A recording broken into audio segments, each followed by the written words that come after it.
So why did your husband get the muffins for Amber Heard? Dr. Curry, he did not get the muffins for Amber Heard. It appears that the witness is reading from something. Elaine, she has her notes up there and she's perfectly able to. The court, well, she shouldn't be reading from her notes though, unless she's needing them to refresh and... Yeah, one more. I got a note passed to me that there's been a flood of media reports out there trying to be critical of Dr. Hughes on the stand. Sounds like it might be from the Depp people. Today, we got Dr. Curry's husband's muffins. We also got the notes from Dr. Hughes. Those notes had a hard time. Well, she was trying to read off of it. And technically, if you're on the stand, you're supposed to be testifying from memory, not reading from your notes. So that's what we're going to cover today. We're going to go through the sidebars from the court transcripts. I got this picture of Johnny Depp because it looks like he's just got a headache and he's just over being cross-examined by Ben Roddenborn. But I think this picture is perfect. Hi, Johnny. All right, so we're continuing Johnny Depp's cross-examination by Mr. Ben Roddenborn, and we're going to read the sidebars. You guys don't know what the sidebars are. Sidebar is when, the lawyers are kind of having a little dispute between each other, and then they don't want the jury to hear. So what they'll do is they'll go up to Judge Penny and they'll talk it up there. Now, we weren't able to listen to it during the live streams, but they're out on the transcripts right now. So now we get to know what it was that they were arguing about. So here's what we got. We're in a sidebar right now. We're at the beginning of the court day. Roddenborn suggests that JD opened the door to the UK trial and he tries to get it in. So Amber Heard and her team, they want the UK trial and the judgment to come in so badly, because what do you think the jury's going to think when they hear oh my God, wait, they already tried this case in the UK? Oh, and they decided against Johnny Depp? Oh, so it's a good thing that they didn't let that in because, the UK, completely different system. And it wasn't that, it was Johnny Depp versus a news corporation. It wasn't Johnny Depp versus Amber Heard. Very different. But yeah, they really want to get it in, and I can see why, because, that could really bias the jury. So now we're doing the sidebar with Judge Penny. Mr. Roddenborn says, "Good morning. We believe that Mr. Depp's testimony opened the door for the UK judgment. He testified that," Judge Penny says, "on direct." Mr. Roddenborn, "On direct. He testified that 6 years ago, Miss Heard made these allegations against him. And then he went on to say that he had to wait for his opportunity to address the charges. He said, so I felt a responsibility of clearing the record. The only way that I could get to the point where I can speak, it has really taken this whole 6 years." Okay, Mr. Roddenborn. And then he later says on the next page, "This is actually the first opportunity that I've been able to speak about this case in full for the first time." So he's careful there to say this case. Judge Penny, "This case?" Mr. Roddenborn. So what he's left the jury with is the impression that he talks about these accusations 6 years ago. He's literally leaving the jury with the impression that he's never had the opportunity to address the truth of the accusations, when the fact is, the jury's left with the impression he's never been able to address them to this point. Judge Penny, all right. Mr. Chu, "I think he was very careful to avoid that, Your Honor. I think he's grasping at straws." Jessica Meyer pops in. "I believe this is an issue for damages." Judge Penny, "I don't think the door's been open at this point." Mr. Roddenborn, "Do I have your leave to refer to the article?" Asked about that article. Judge Penny, what article?" Mr. Roddenborn, "The article that was the subject of the lawsuit, the op-ed, not the op-ed." So what article are we talking about? Elaine pops in. Has nothing to do with this case." The court, "I don't know which article you're talking about." Me neither. What article are we talking about here? The dramatic voices. I don't know. I think we gotta add the dramatic voices. I think we started with the Elaine voice. No, we started with Ben Shu, I think. And then I was like, might as well do an Elaine one. Might as well just do one for Roddenborn too. Why not? It makes it easier to follow, okay? Especially if you have me in the background. I have a very high-pitched voice though, so I feel like I don't really have a high range of voices. It all kind of sounds the same, to be honest. Just different accents, I guess. Mr. Chu, "The Sun's article he's referring to, which has nothing to do with the case." Oh, they're talking about the wife beater article, I think. The one where there was JK has a guy who's a wife beater in one of her movies or something. Judge Penny says, "I'm not going to allow that." Mr. Roddenborn, "I just want to be very clear." Judge Penny says, "Perfect. I appreciate it." Okay, so he wants to bring it in. He wants to talk about the UK stuff. Judge Penny's like, "Nah, we're not going to allow it. Nope. What we got next is sidebar number 2. So we're still doing the cross-examination with Johnny Depp. Mr. Roddenborn wants to bring up JD's text with Christian Carino. And Christian Carino was the guy who was trying to mediate between Amber Heard and Johnny Depp. I think he at some point was friends with both of them. He was Amber Heard's agent and then later on became Johnny Depp's agent. I don't know if he has her. I don't know. I feel like a lot of these people don't have a relationship with Amber Heard anymore, which kind of tells you a lot, I would say. Elaine is more like a mad grandma and Roddenborn an angry school kid. Audible books. I think if you want to do Audible books, I feel like you got to have a nice, deep, girthy voice. Oh my God. Like, do you guys watch Markiplier? He does video game stuff, so maybe not. But Markiplier's got a really nice, deep voice. I wish I had a deeper voice, but my voice is like fucking SpongeBob. I don't know what to do about that. I could do what's her name again? Sarah Holmes, Elizabeth Holmes thing where I just fake having a deep voice. Start wearing the Steve Jobs, turtleneck. So people would take me more seriously. Elaine has an angry, condescending. Yeah, I know. I need to add more condescending into Elaine's voice. I think I make her sound a little bit too much of a dum-dum, but I don't know. It's hard to do condescending in her voice. Oh, man. Okay, so we're doing a sidebar, and this is Roddenborn. This is a text from you to your agent, Christian Carino, on August 15, 2016, correct? Johnny Depp says, that's correct. That's what it looks like. Yes. Ms. Myers, objection, Your Honor. So now they're doing a sidebar. Your Honor says, if you could approach for a moment, could you make it a little bit bigger for me? Thank you. So now we're in the sidebar. Jessica says, this is again after separation. They already put in exhibits that use foul language at this point, and this is needlessly cumulative, and it's irrelevant. Judge Penny says, what's the relevance? Roddenborn answers, well, it's just a second to last text. It's not cumulative for a couple of reasons, Your Honor. Number one, Your Honor allows us to put in a text of violence that he wants to have had happen to Miss Heard. You already allowed the text of Isaac Baruch, which was those were after May 21st, 2016. I think it was was it the Honda Civic thing where it's like you might find a dead body in the Honda Civic? Was that I think that's what it was. No, yes? Oh, I think he's going to get into it. Sorry. Judge Penny says, oh, I understand that, but I don't see Mr. Roddenborn. This is the same thing. This is him saying, the one at the bottom, I hope that karma kicks in and takes the gift of breath from her. She's going to, second one from the bottom, he refers to her, and this is the document. Your Honor's admitted to the evidence that his violence towards Amber Heard, towards Ellen Barkley. Oh, I think it's Ellen Bark, what's her name again? Barklin?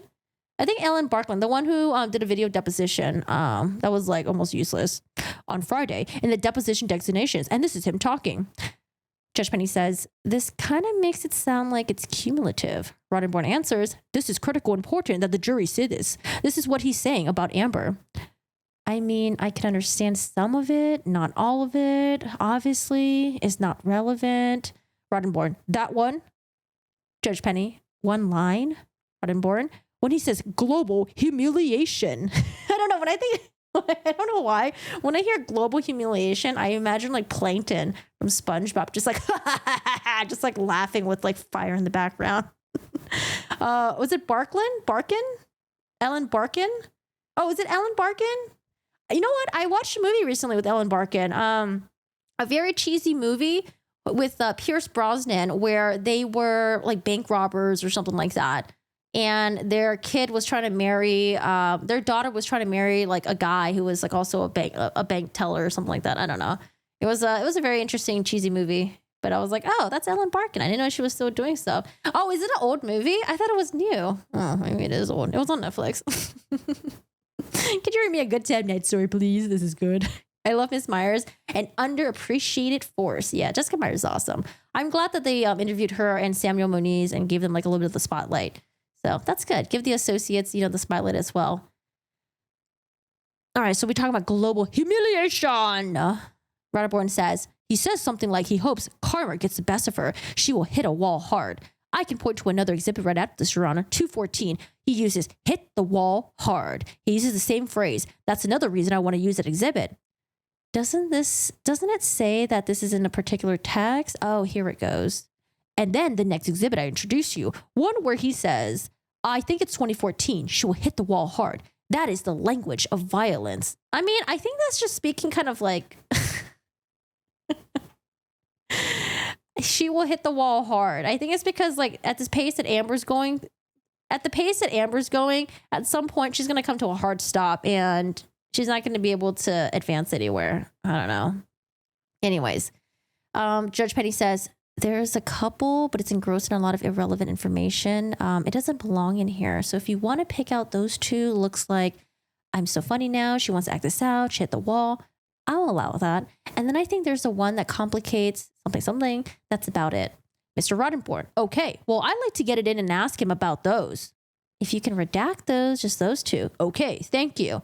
All right, so we're not letting in all the text messages in, but just bits and pieces of it because it just contained way too much shit in there. Sidebar number 3. Roddenborn again wants to show text with Amber Heard. Oh, I think this is kind of a long one. Sidebar 3 going to sidebar 4. So we have Jessica Myers. Your Honor, the relevance of Mr. Depp using an inappropriate word to describe other than Ms. Heard, I don't understand the relevance. Judge Penny says, what's the relevance? Mr. Roddenborn.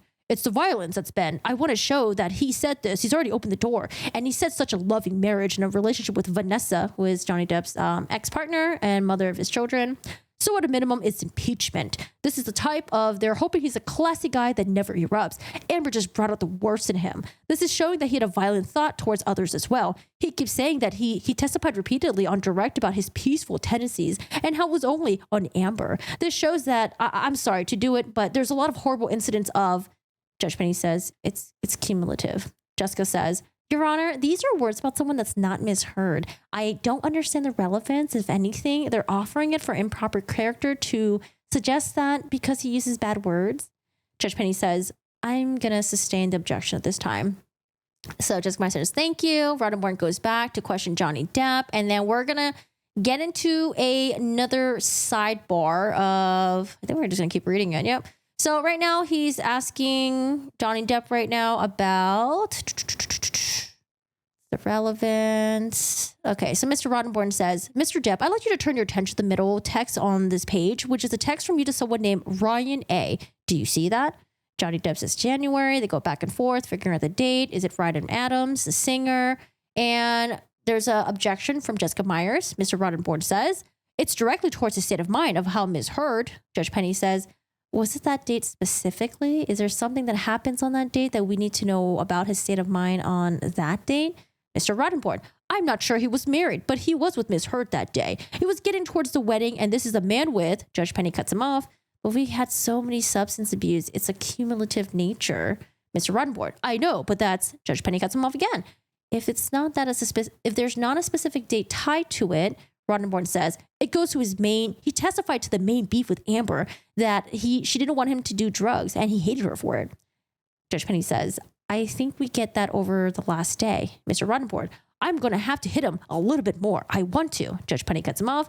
If it's not tied to a specific date, I have to draw the line. We've got too many cumulative things. I've gone through all the exhibits over the weekend, Mr. Roddenborn. And there's plenty in here about his substance abuse and his text of substance abuse.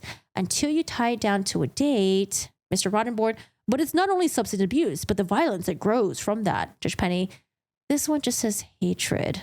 Roddenborn. Then the next one. We can discuss the next one. The next one, he said that I'm going to try to get this one in from, he texted her sober friend, said that head is a C word with a grievous intent. That's why drugs are good. I mean, this ties into the pain that he testified that he experienced and the fact that he numbs the pain with drugs. Judge Penny cuts in. I have a lot of exhibits that say that, Mr. Roddenborn, so it becomes cumulative. I'm going to sustain the objection this time. If the words are tied to a date, it's important in this case, okay?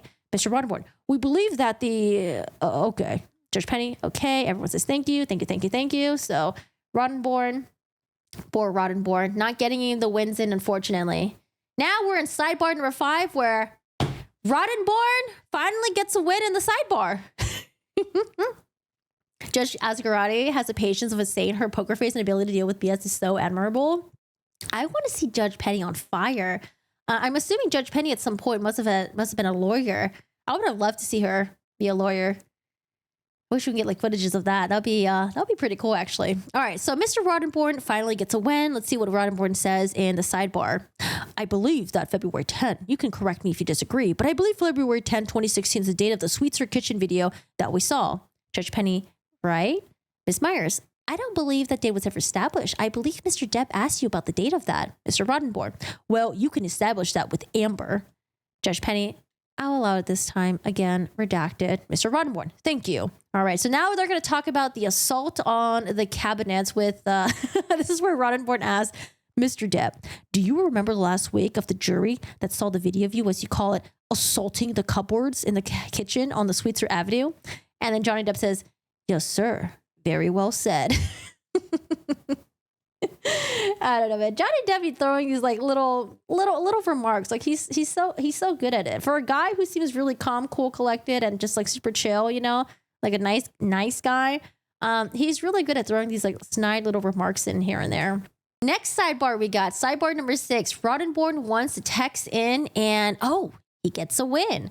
So Judge Penny is asking how it's relevant. Mr. Roddenborn says he's jealous, he's controlling, and he told her, no movies, no meeting, no movies. This is what he says in a text message to her. It goes entirely towards his motive for abusing her.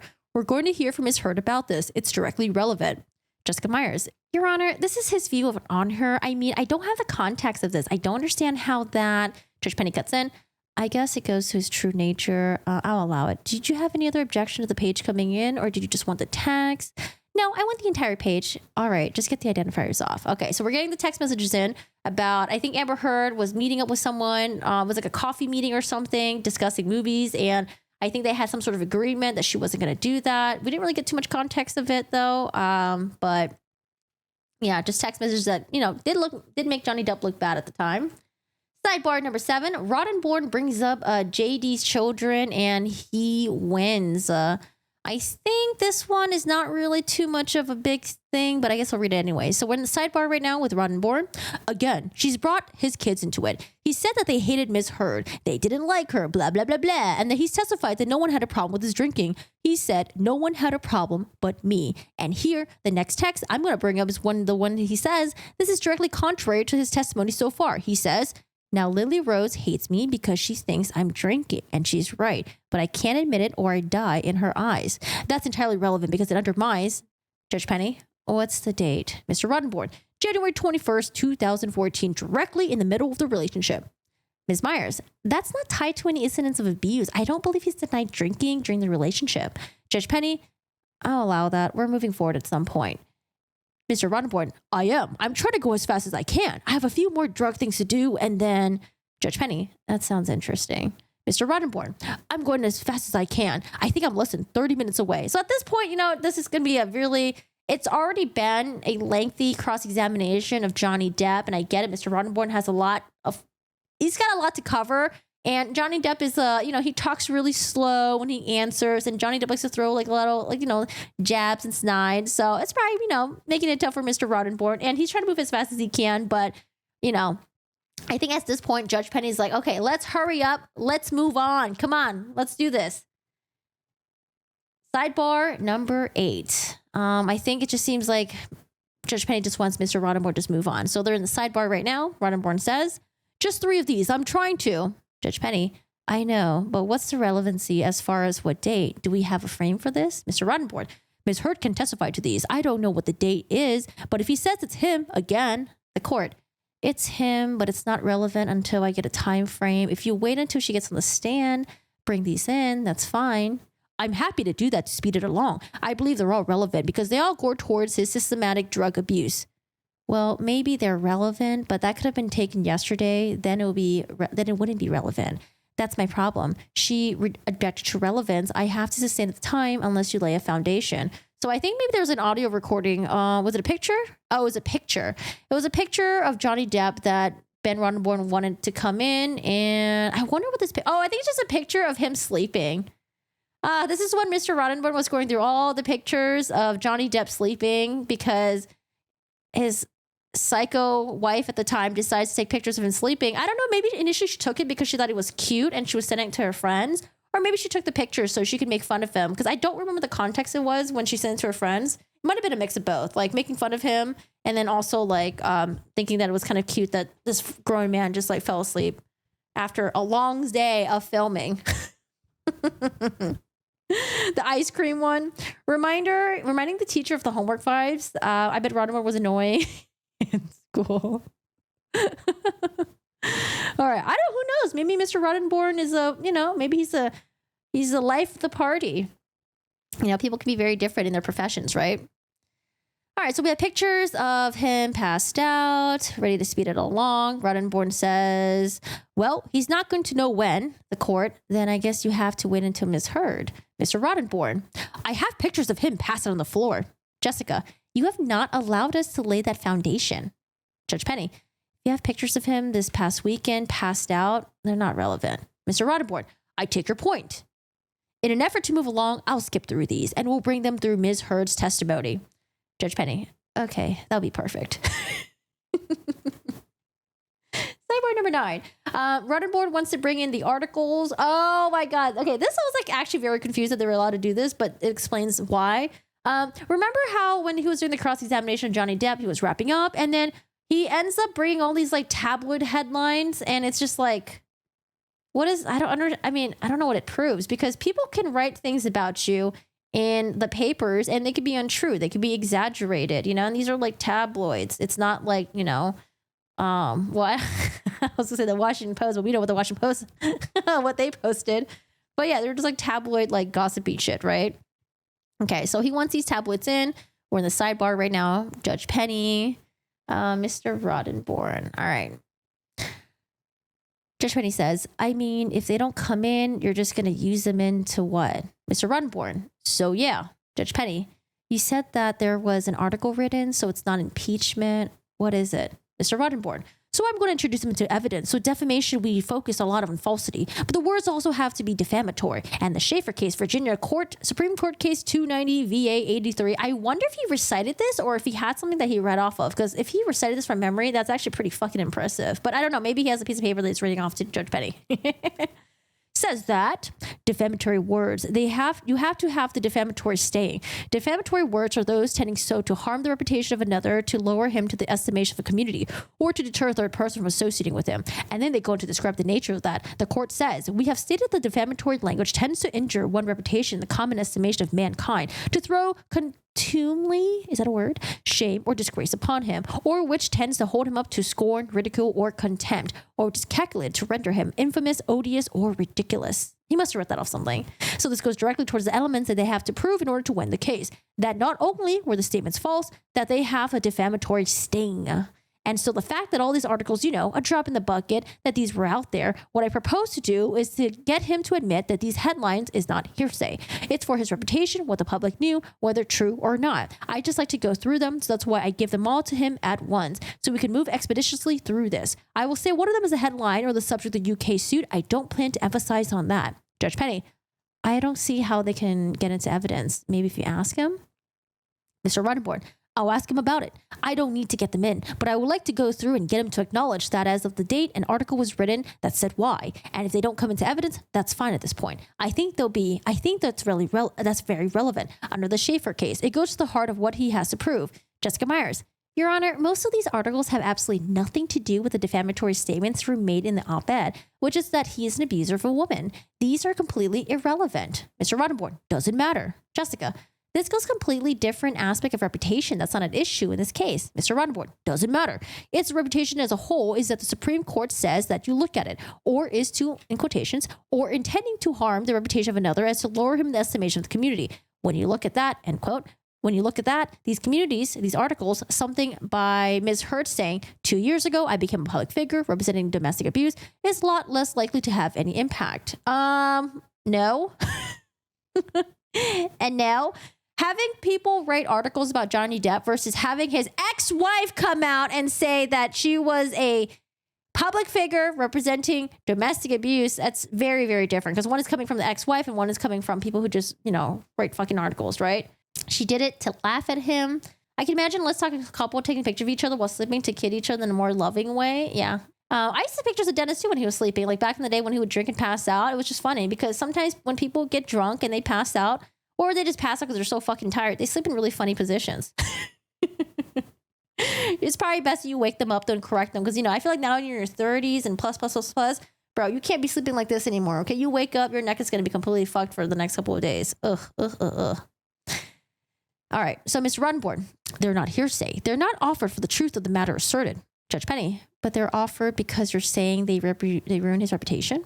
Mr. Roddenborn, I know, but it's something that it says, apparently Johnny Depp was drunk. I don't care if Johnny Depp was drunk, but it's out in the public. That's not directly relevant to his reputation. I'm not saying that they proved something. I'm saying the public knew that these were out there, that under the Schaefer case, that's the heart of the case, Your Honor. If he had been someone with a crystal clean record who never had any negative press about him, whatever's being sued, whatever statement is the subject of the defamatory case is going to potentially carry more defamatory sting than anyone who's had all this stuff written about him. So are you saying that anyone that's a celebrity can't really sue for defamation? You're always going to find negative things to write about someone, even they're like a good celebrity, you know, a celebrity that does like good things. Ms. Myers, Your Honor, an article does not establish what someone's reputation is. Judge Penny replies, it's not in the public because he's a public person. So I understand that. I'm just seeing which ones of these are cumulative.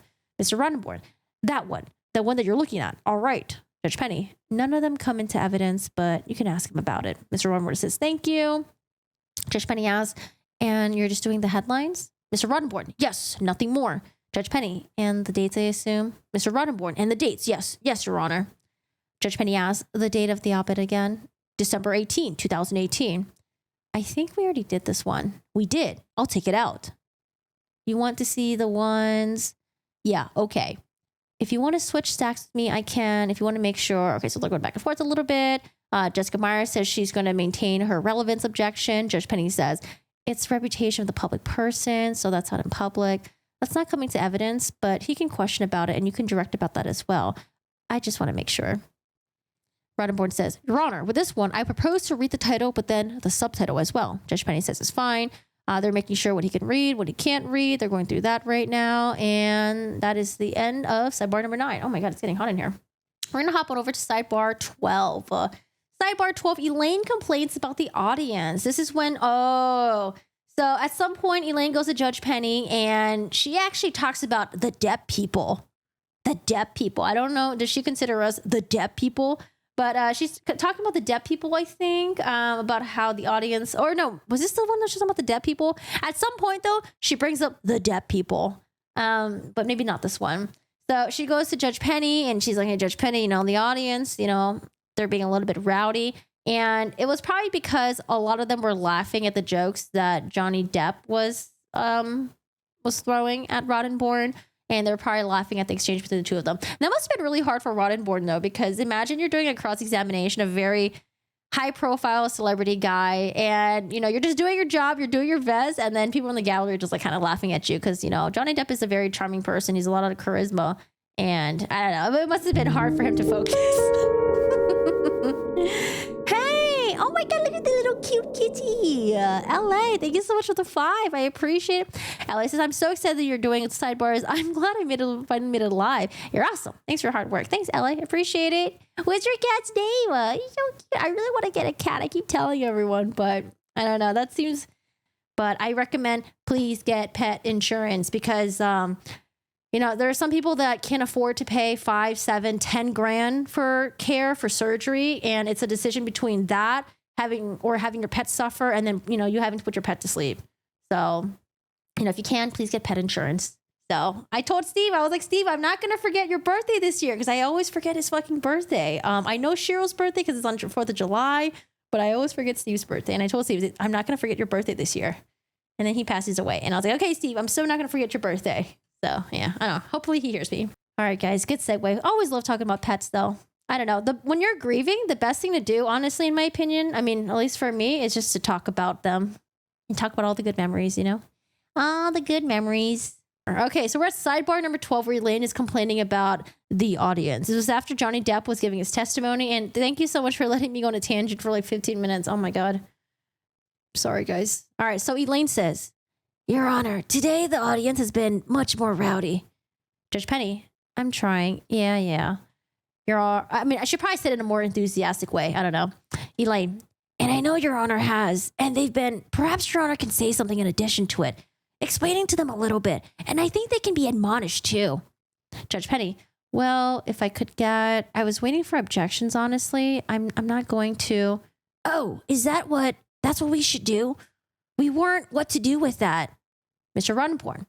And I'm just kind of letting you know that, you know, every time, Judge Penny, and sometimes that's trial strategy.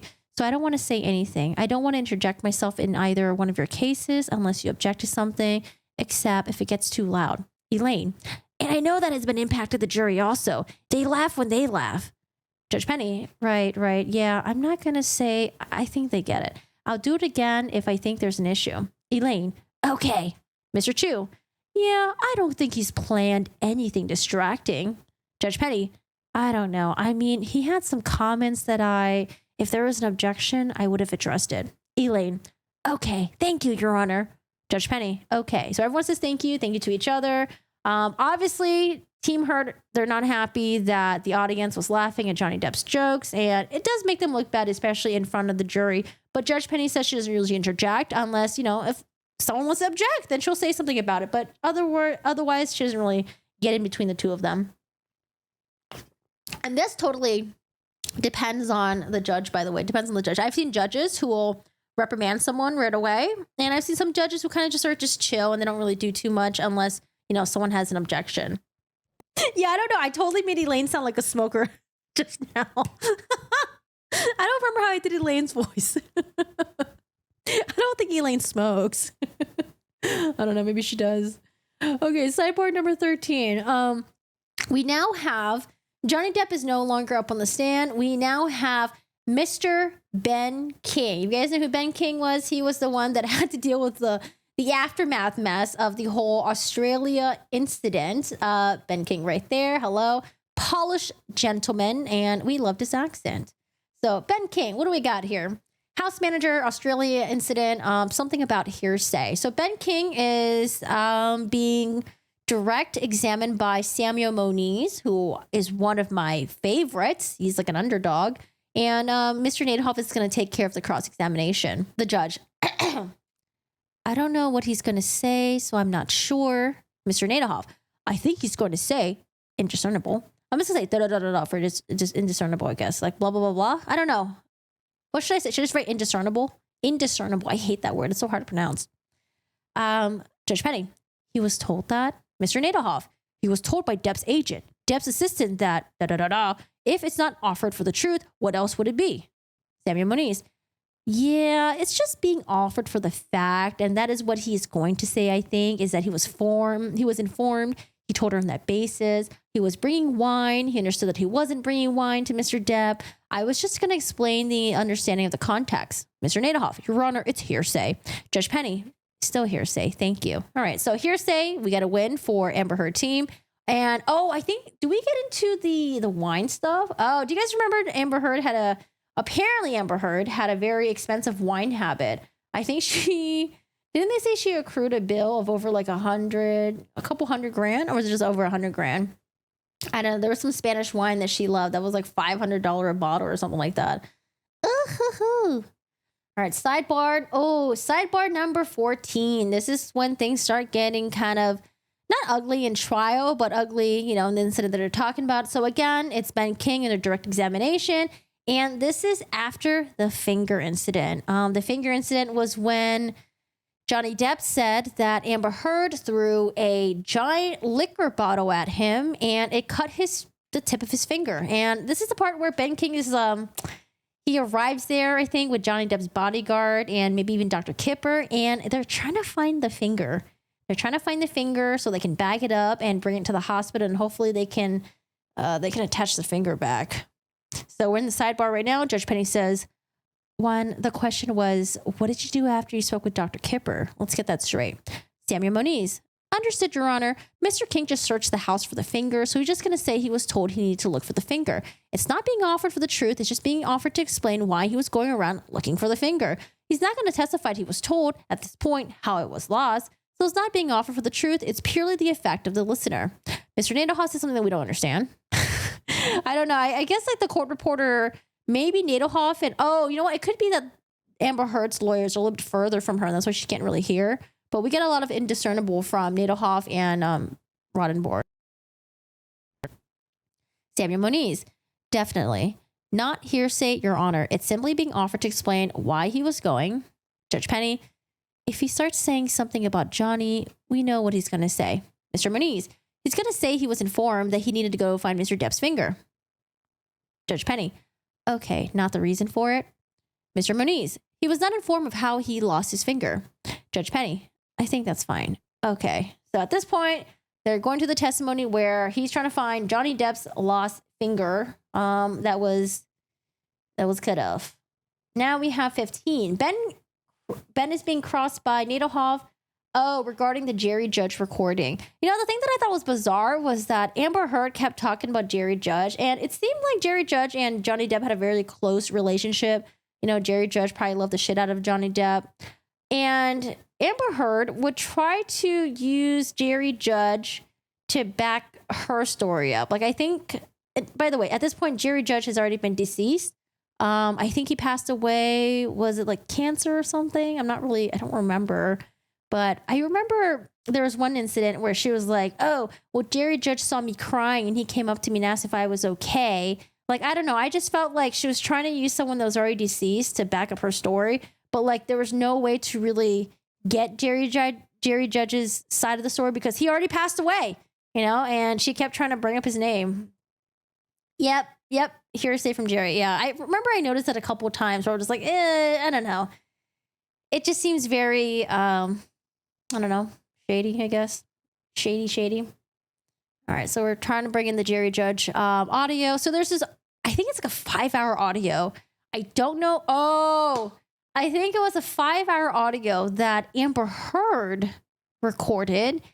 And honestly, I think she recorded it because I think she secretly recorded it because she recorded it, but she wasn't there. She was actually like, I think she was like upstairs or something doing something else.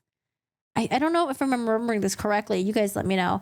But I think she had it secretly recording because she probably wanted to know what his team was going to say about her, about the whole thing, and whether or not he was going to rat her out. I think that's the reason why she recorded it. Apparently, it was recording for like 5 hours. And then I think at some point, Jerry Judge realized, oh, wait, this is like recording. Like, what the hell is this or something? I think. Let me know if y'all remember. Okay, so sidebar. Judge Penny says, the highlighted parts are the ones you want to play? Mr. Nadelhoff. Yes, highlighted parts are the ones I want to play. It's page 519. Judge Penny. Sure. Samuel Moniz. Thank you, Your Honor. Who's talking there? Nadelhoff. This is a statement from Mr. Judge, and this is evidence from an agent of Mr. Depp. Judge Penny. You would have to lay a foundation, and Mr. Judge is no longer with us, so... It's testified to. 20 years, Mr. Judge. I think. Actually, Mr. King testified that he was. Mr. Moniz. Your Honor, even if we can get around hearsay on this, Nadelhoff, it's also present impression as well. Your Honor, even if you can get around a hearsay on this, there's no foundation for Mr. Judge's knowledge. He's not able to testify. What's the foundation for even hearing his voice? Nadelhoff.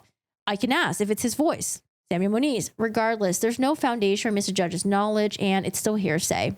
Nadelhoff. And then on page 9, there's Mr. King. Can I see your... I'm sorry. Page 9.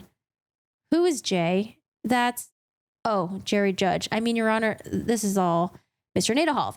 There's a question about what's happening at the time. It's not talking about... I'll sustain the objection. It's not coming in. Can I... So you're saying this is all hearsay? I just want to make sure, says Nadelhoff. Judge Penny. It's hearsay. Mr. Judge is obviously deceased, so we can't lay a foundation. It's a statement that has an interest of a party person. That's Mr. Judge's... Nadelhoff. Okay. The judge. No. Mr. Nadelhoff. Okay. Your Honor, I don't want to make you upset, but I do want to, for the record, I want to ask about another recording. I understand your ruling is going to be Mr. Judge. Okay. I'll sustain the same for the record. I'll sustain the objection. So it's clear. It will be Exhibit 380. 380? Yeah. Okay. So you're going to sustain that it's hearsay. Is that correct? Any other objection other than foundation? Hearsay, Your Honor. I think that covers it, Your Honor, says Samuel Moniz, and that's about it. So trying to get in this audio recording had Jerry Judge's voice on it and doesn't come in. Jerry Judge is deceased. So he definitely will not be able to testify. And Jerry Judge sounded like he really didn't like her on that recording, and he said she's probably listening. Yeah, I remember that. I don't know. Amber Heard made it sound like Jerry Judge was on her side, but when we heard the recordings, it seems like, you know, they all knew that Amber Heard was up to some fuckery. That's the feeling that I got. I heard somewhere that the marriage counselor actually suggested they recorded each other to reduce the arguments over he said, she said. Yeah, and probably just to see how, like, You know how sometimes when you're in the heat of the moment, you say things you don't mean, you act really, I don't know, probably act like a monster. It's not really your true side. I think it might be your true side if it's coming out when you're angry and stuff. But anyways, like, you know, sometimes you say things that you don't mean, right? So maybe they recorded each other just so they can see like, oh my God, this is how ugly I really get when I'm angry. Like, this is what I should avoid. But I think at some part, you know, the recording thing started going wild. I don't know. And then I think they just like, she started like secretly recording him and yeah, yeah, that's what I think for the Australia incident. I think she fucked up and was like, fuck, okay, I need to see what they think about this, what they think about me. Because she could have gotten in trouble in Australia for this. If Johnny Depp, you know, maybe went to the authorities, was like, hey, look what my wife did. I have to go to the hospital. Yeah, I think she could have gotten in trouble. All right, anyways, sidebar number 16. They realized Ben King has more photos that wasn't produced. Oh, so Ben King was on the stand, and you guys remember Ben King was like, oh, I actually have like more photos. And they ended up finding that Ben King had like 120 plus photos, I think, that neither side had for some reason. I don't know. But remember how they were able to go through all the pictures and stuff, and it showed the bottles, it showed like the blood and everything, and bottles that were there or weren't there, and pieces and all that stuff. So Elaine says, Your Honor, there are 2 court orders requiring them to produce all the photos. They did not produce those. I would like to get over to the court to order Mr. King to turn them over. Your Honor, okay. If we're not, we're asking for spoliation instruction. I just want to give the court that. Samuel Moniz, first of all, Your Honor, this is obviously not someone who's employed by Mr. Depp. Judge Penny, understand. The question is, are those photos in your custody? Samuel Moniz, they're not in our custody, possession, or control. We have no objection to him turning. Judge Penny, well, let's get them before he leaves. Get everything that's on his phone and we'll turn it all over. Samuel Moniz, those are after the close of discovery, obviously, but I mean, if he has the photos that he hasn't produced, then yeah, that's fine. Judge Penny, sure. Why don't you get them tonight, turn them over to Ms. Bretterhoff so she can have them, and he's subject to recall. So if we need to call him back at any time, we can call him back. I'll give you leeway to have questions, obviously. You can waive it today. Mr. Moniz, just as a point of clarification, Your Honor, this is not a witness to, it is a UK resident not subject to subpoena. Judge Penny, I know, but he said he handed over 10 to 20 photos. It may be prior counsel, I don't know, but still, this resolves that issue. I think we can take care of it from there, okay? Mr. Chu, thank you, Your Honor. Judge Penny, ladies and gentlemen, ladies and gentlemen, that comes to the end of our day. So this is the end of the court day, end of day 19. We now have found out that, oh my God, Ben King has a lot of photos. Are any of these photos going to help Amber Heard? Or are they going to help Johnny Depp? Or neither? Whose story is going to back up? Oh, Barnaby. Whatever happened to Barnaby? You know, the 2 dogs that were hers and Johnny Depp's? Whatever happened to those dogs? Someone mentioned that she gave it to her parents or something. But whatever happened to Barnaby? Is he still around? Or did she pull like a Kardashian where it's like, oh, I'm going to just get the dog, and then the dog just somehow disappears? Unfortunately, she's actually pretty smart to gather information like that. Crazy, crazy, smart, and scary. Well, the funny thing was, or the ironic part was, all the information that she gathered, you know, all the evidence and stuff, it ended up backfiring on her severely. Bubba was adopted by the housekeeper, I think. What was her name again? Not the housekeeper, but I think she was Maggie's assistant and would help around with the house and everything. Blanca. Yeah, I think Bubba was adopted by Blanca. All right, let's start with day 10. Day 10, I feel bad for Elaine in the very beginning. Poor Elaine. So here's what happens. Your Honor, may we approach, please? Yes, ma'am. Your Honor, we receive 126 photos. Oh, goodness. Last night, shortly before midnight. Okay. We're still assessing them. I understand. And we'll determine, but I want the court to know that we now have those. You have them? Good. And we're going to figure out how are you going to use them? Good. That's fine. And he still wonder, yeah, and then something about Ben King. You might do the same thing. Okay. Elaine. And then officer signs will be videoed this afternoon. I'm trying to work with counsel to work off these exhibits because that was before we started.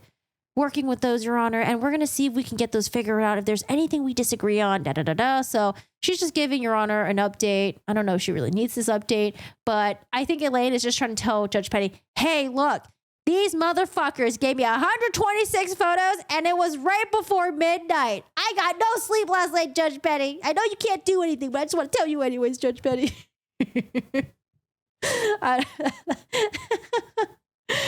Okay. The biggest turning point, pledge / donate, my dog stepped in the bee. What? I don't know if it could be put in the poll. I think the biggest turning point in the trial, there was some like blip, like there were some good ones, like when Johnny Depp testified, when Shannon Curry testified, when ACLU guy testified and showed all the internal emails. But I think the major turning point was when she testified, because it wasn't until that she testified that I was like, hey, you know, she could probably still turn this around. Like, she'll probably go up there, their team will, you know, present their part of the story, and she could probably turn this around, and let's see how it goes, right? But dude, the moment she went up there and testified, that's when the whole thing just bombshelled. Yeah, it was just bad. I think listening to her direct, it was just like, there's something about this. It just doesn't really click right for me. Like, she just doesn't really sound authentic. It sounded like she was being super performative. But definitely when the cross-examine happened, and she was presented with her own words and the evidence and all that, and yeah, it was bad. But I would say it was when she testified for sure. You know, because when she testified, that was when she was supposed to, I don't know, that was supposed to be like the highlight of her case. She was supposed to go up there, give her side of the story. People would feel really bad. You know, she's like a battered woman, had to go through 6 years of battling it out with her ex-husband and stuff like that. But when she went up there, it was just like, ooh, there's something about her that just seems really inauthentic. Yeah. I felt like she went up there and was just putting up a really bad play. There were some parts where I was like, okay, she might be telling the truth here, but a lot of it just seemed very overly dramatized. I think when she had it practiced in her head, maybe it sounded good and it looked good, but when she tried to convey it, it was just, I don't know, it was just like, I don't know, it just didn't feel authentic. And I'm not saying that like when you're someone who's testifying the stand, you have to be the best actor or actress of your life. There are people who have nothing to do with the entertainment industry and they are true victims, and they go out there, up there on the witness stand, and yeah, they sound very fucking genuine. You know, they're up there, they're crying. You can tell that they're really broken up, they're hurt, and the way they say their story, it just sounds fucking real. Like as if like you can actually feel their hurt. You can actually feel, you know, their hurt and their pain. But yeah, it just, I don't know, just her being up there was just weird. But I will say though, I think a lot of people wanted to believe her. I think a lot of people wanted to believe her. I think a lot of people wanted to give her the benefit of the doubt. And when she went up there, she completely just bombed. She just bombed. Fucking bombed. Amber's trouble was that she was acting. Yeah. Yep. I think it's really hard to, like, acting is different than going up there and testifying. Because acting, you're given the script that you're following. You're following the script. But when you're going up there and you're talking about your own personal life, when you're going up there talking about, you know, the things that's happened to you, and especially when you're getting cross-examined, the cross-examination is not in a script. That's something you can't practice. You can practice maybe with your lawyer. They can try to get ahead of it and, you know, go back and forth with you with what questions that you might be potentially asked. But, you know, maybe the lawyers didn't do a good job at doing a cross-examination on her. Maybe they didn't ask her the hard questions. Or maybe she did bomb it and the lawyers were too scared to tell her that, like, hey, you're doing really bad in cross-examination. I don't know. I just don't know. Like, she just did really, really, really bad. But yeah, acting is very different than going up there on the witness stand. She wrote her own script and it's like, yeah, I don't know. Eesh. All right, with Ben King. So Ben King is no longer in the stand. We have Dr. Curry. Dr. Curry and Elaine wants to get her grubby little hands on them muffins. So Dr. Curry is now on the stand. She met with Amber Heard. Now remember, Dr. Curry met with Amber Heard to do the assessment. No one met with Johnny Depp. Dr. Spiegel never met with Johnny Depp, but Dr. Curry did meet with Amber Heard. And we're going to talk about Dr. Curry's husband's muffins. And, maybe Elaine, she's still drooling over the muffins. Poor Elaine, the whole muffin thing. Oh, man. Oh, yeah. All right. Well, now let's see. So right now she's. Oh, wait, I forgot. Oh, was Dr. Curry being direct examined by Mr. Dennison? Oh, he was. All right, we got Wayne Dennison here. Your Honor, I'm going to ask her about the other parts of her review, led her to make the borderline diagnosis, and among the issues that the witness will testify is that Ms. Heard made self-report of arrest. Wayne Dennison is trying to get these arrested. I don't know if it's arrests. Is it plural? I think she only got arrested once, right? Well, actually, no, she did get arrested for, it looked like a vehicular related thing. But anyways, and the issue was raised previously in motions in limine. I did not want to raise it in front of the court until I talked with you about it. Ms. Bredehoff, Your Honor, Ms. Heard arrest charges were dropped in 2000. Judge Penny, I think it's highly prejudicial, so I'm not going to allow that. Do you think you can do that without informing your witness not to? Mr. Dennison, yeah, okay, thank you. So Dennison wants to bring up the arrests that Amber Heard had in her past. Judge Penny says no, not going to allow that. That's a win for Amber Heard. Now we have 2664. Okay, we're going to go back a little bit about the muffins. Elaine says, all right, you were in fact so excited about being involved in this case that you told your husband, even though this is a highly confidential matter, that you are going to be conducting the examination of Ms. Heard, didn't you? Dr. Curry, that is not accurate. You not only told your husband, but you told Ms. Heard that you told your husband, correct? Ms. Bredehoff, that is not accurate. What is accurate? You're incorrect. That is not correct. Is your testimony today under oath that you did not tell your husband that you were going to be conducting the examination of Amber? That is my testimony. Okay, let's go to page 306. So the question that was asked was because you brought muffins. You said from your husband, right? And you gave those to Ms. Heard, correct? Dr. Curry, may I clarify what occurred so we can stop talking about the muffins? What happened was that I was getting ready that morning. I frequently bring muffins to the office. My husband did happen to know that there was going to be a celebrity client coming in because on the mornings that occurs, which often occurs, we have to actually clear the office and move the staff to the other office. So yes, on the one hand, he was aware of it. I was getting ready. I asked him to go to the bakery near our house, pick up the muffins for me because I was running late. He often has to do that because I often do run late. He brought the muffins back to the house. I brought them to the office. Ms. Heard and I enjoyed them. Ms. Heard got her grubby hands on them damn muffins. Who gave her them damn muffins? She even enjoyed the muffins. Ms. Heard and I enjoyed the muffins together. I think I made the comment to her along the lines like, we can thank my husband, or my husband got these for us today, meaning he purchased the muffins. We are now enjoying the muffins because of him. Elaine, did you say on page 305 and 306 that you frequently have examinations of high-profile clients? You want to take a quick look and tell us? Dr. Curry, 305, 306. Yeah, that's what we're talking about. Is there a line you want me to look at? You can start at 15. Line 15, 305. Just read through that and tell me whether you said anywhere in there that you have a lot of high-profile examinations. You do this frequently? Mr. Dennison pops in. Objection, improper impeachment. Elaine, I don't agree. The court, I want you to approach, please. Now we're in the sidebar. Judge Penny says, what statement are you trying to impeach here? Elaine, I'm trying to impeach. She added into the one that's on page 304 to 306. She added in that she has a lot of high profile clients that she does this for, closes the office. She doesn't say that in here. Why don't you ask? You didn't say that before. Elaine, I'll ask her. The court, I don't know.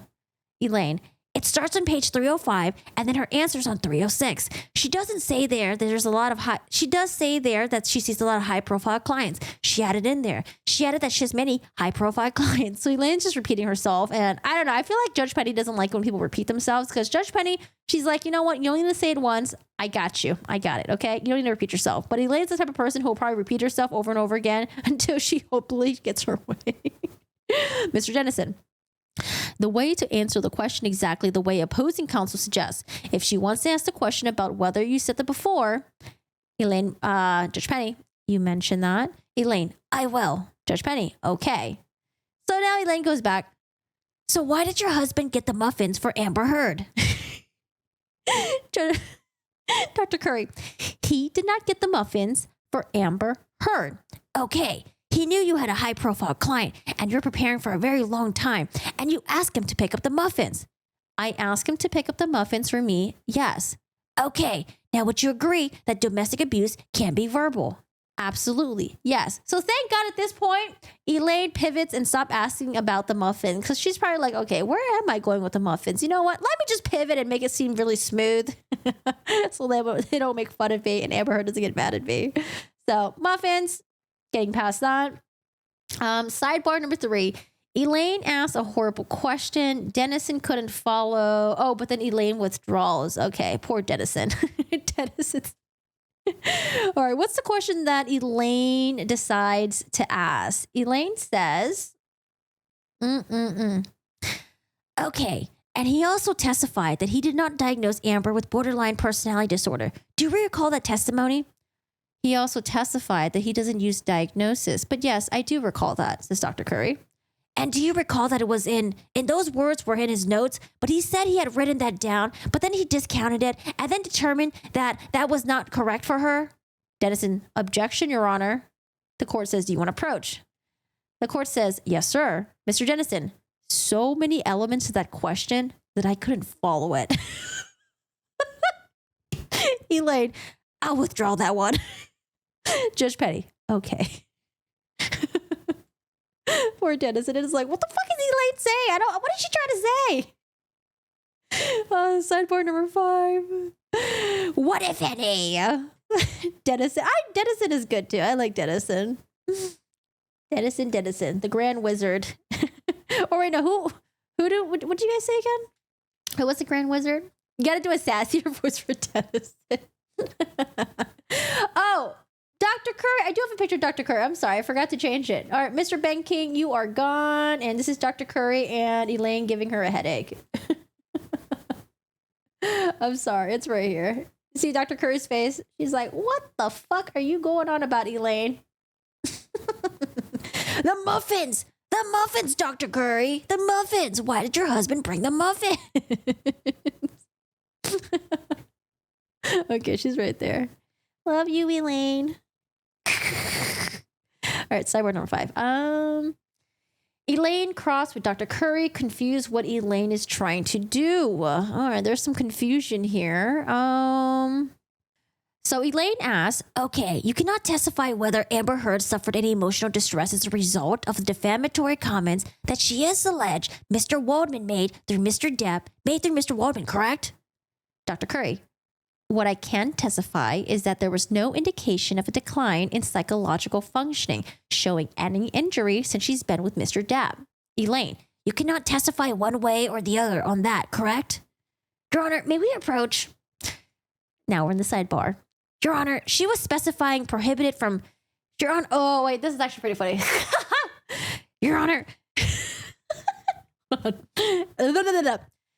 Your Honor, she was specifically prohibited from testifying to any emotional distress related to defamation. She was trying to throw in a little extra in there. Mr. Dennison, well, you asked the question directly. Elaine, I did because I wanted to establish that she can't. The court says, well, if you ask the question, though, I'm not... You're saying she's banned from answering, but then you ask the question. Elaine says, all right, I will clear it up then. I think she can't. The court, she can if you ask her the question, though. That's the problem. Elaine, I don't agree with that. She didn't give that opinion. Something. She didn't give it that in her designation. Judge Penny, but if you ask the question, she's going to answer it. Elaine, okay, Your Honor. I'll clean it up that I'm done. Mr. Dennison, thank you, Your Honor. So Elaine asks Dr. Curry a question, but she's trying to make a point that Dr. Curry is not supposed to answer that question. But Dennison and Penny are like, but if you ask the question, she has to answer it. And she can't answer it. And Elaine's like, no, she can't. It's okay, Elaine. It's okay. I know you didn't get sleep. I feel bad for Elaine because I know she was waiting for those goddamn Australian photos to come in from Team Depp, and she didn't get it until before midnight. So Elaine definitely did not get any sleep. I'm sure none of them did, though. I feel like all of them probably slept at like 4 a.m. and had like 3-hour work days or something, which is unbearable. I don't know how attorneys do trial stuff, man. That's that's tough. And you got to be on your A game, man. All right, sidebar number 6, we got, well, after Dr. Curry's testimony, LAPD will testify. The lawyers are arguing about the photos with, the bruise on AH. Okay, so we have Samuel Moniz. So there's going to be just a couple of general disagreements that I think once you put rulings on, that will educate us on which way the court's going. There are a few LAPD documents like this. The judge, okay. These are basically LAPD forms, so we're not, let me back up. Officer Sines is the next deposition, right? She was one of the officers who came. These are like LAPD forms. This is something that was not provided to Ms. Heard. This is like more general LAPD procedures. Our view is that given that no report was made based on this, and it wasn't provided to her, it's not relevant. So we would suggest that documents like this don't come in. The other side disagree. That's kind of the first. Judge Penny, were those shown to her at some point? Moniz, they were shown to her in the deposition. Those portions of the deposition testimonies are coming in. We don't think the document itself is relevant since it doesn't actually pertain to anything that the officer actually did. Judge Penny, I mean, why would the document come in? Ms. Bretterhoff breaks in. The document is because we're reading from it. The judge, I mean, you can read from it, I understand, but why does it actually come into evidence it was never shown into her? Miss Elaine, it was shown to her. Samuel Moniz, it was never shown to Ms. Heard. Judge Penny, so it was never shown to Ms. Heard? Elaine, because it's their policies and procedures. Samuel Moniz, these are fact witnesses. They're not testifying about general procedures. Judge Penny, I understand. You can obviously talk about it, I guess. That's in the deposition already, but it's not going to come into evidence. Elaine, okay. Samuel Moniz, okay. So that takes care of 787, 757, They're going to go through all this paperwork. Elaine, the next few, I'm showing her these pictures asking whether she sees injuries. She sees property damage. Judge Penny, okay. Elaine, they're not in yet because we haven't had our case. Of course, I would put this in our case. But after Amber, since we put everything together, but it won't make any sense to the jury unless we can show it and say, do you see an injury? Judge Penny, yep. Do you see damages? Okay. Do you consider part of something? And then there's more pictures. I mean, go ahead. Samuel Moniz, I would just say, and this is just another general point, Your Honor, this is not, the witness had no knowledge of these photographs. These are just photographs that are being flashed up. Judge Penny, okay. Mr. Moniz, I mean, they can probably get these in. I'm sure, in the case through Ms. Heard, I don't see that it's appropriate to get these in through a witness that has no knowledge of the photos themselves. Judge Penny, Ms. Bretterhoff, if the witness was here live, like testifying, and you showed her these pictures on the witness stand and she was like, I did not see it, I don't recognize these, why would they come in at that point? Elaine, no, but she didn't say, I didn't. Samuel Moniz, she wasn't even asked that question. Elaine, no, she was asked, do you see any injuries? And then the thing to remember is that the time frame, she's there. Mr. Chu, there's still foundation on all. Mr. Moniz, and the metadata is another issue. The court, I think they're going to be coming in eventually. I just don't think, what's the foundation here? Elaine, could we just put Ms. Heard on the stand outside the presence of the jury just to lay the foundation? Mr. Moniz, it doesn't lay any foundation for using with this witness. I mean, she could put it on for her case, but Mr. Roddenborn, I think the problem is given that the court, the sequence of everything. I understand. Mr. Roddenborn, something, planning to, something, just one time. That makes it a little something. We were breaking it up and we're putting it as part of our case. Elaine, after we put Mr. Roddenborn, so we can put something, the jury to be Samuel Moniz. That doesn't alter the fact that there's a foundation for using these photographs of the witness. I mean, she can't define as to there is, I apologize. I was going to say another issue with the metadata. The metadata testimony has been stricken out of the transcript. I mean, even if the photos were to come in, I don't think it should because, again, the witness hasn't seen this photograph or the witness has no knowledge of the photograph. She just can't be shown a series of photographs that she can't testify to. So I think the picture that they're talking about was, do you remember there's a picture of Amber Heard from the May incident where she had like, her face looked a little bit bruised, but then we found another version of that picture where her face just looked kind of red. And it looked like that she took her original photo and maybe like bumped up the saturation, maybe bumped the contrast to make it look a little bit bruisey. But the original photo just looks like it was just like pinkish red, maybe from crying or something like that. I think that's the photo they might be talking about. The court, you'd agreed that eventually it's coming to evidence in this case, correct? Samuel Moniz, I would presume that it will eventually come through Ms. Heard. The court, redact or not redacted, I mean, it's going to come in. Mr. Moniz, I would assume at some point it's coming in through Ms. Heard, but using it on this witness just seems inappropriate. Mr. Chu, this officer didn't see any marks. Elaine, it's credibility. It's all credibility of showing her these pictures. No, I don't see an injury. No, I don't see it. Something carpeting. No, I don't see it. You know what she's going to say? No, I don't see it. I don't see the damage. It's credibility. Credibility is huge. Huge.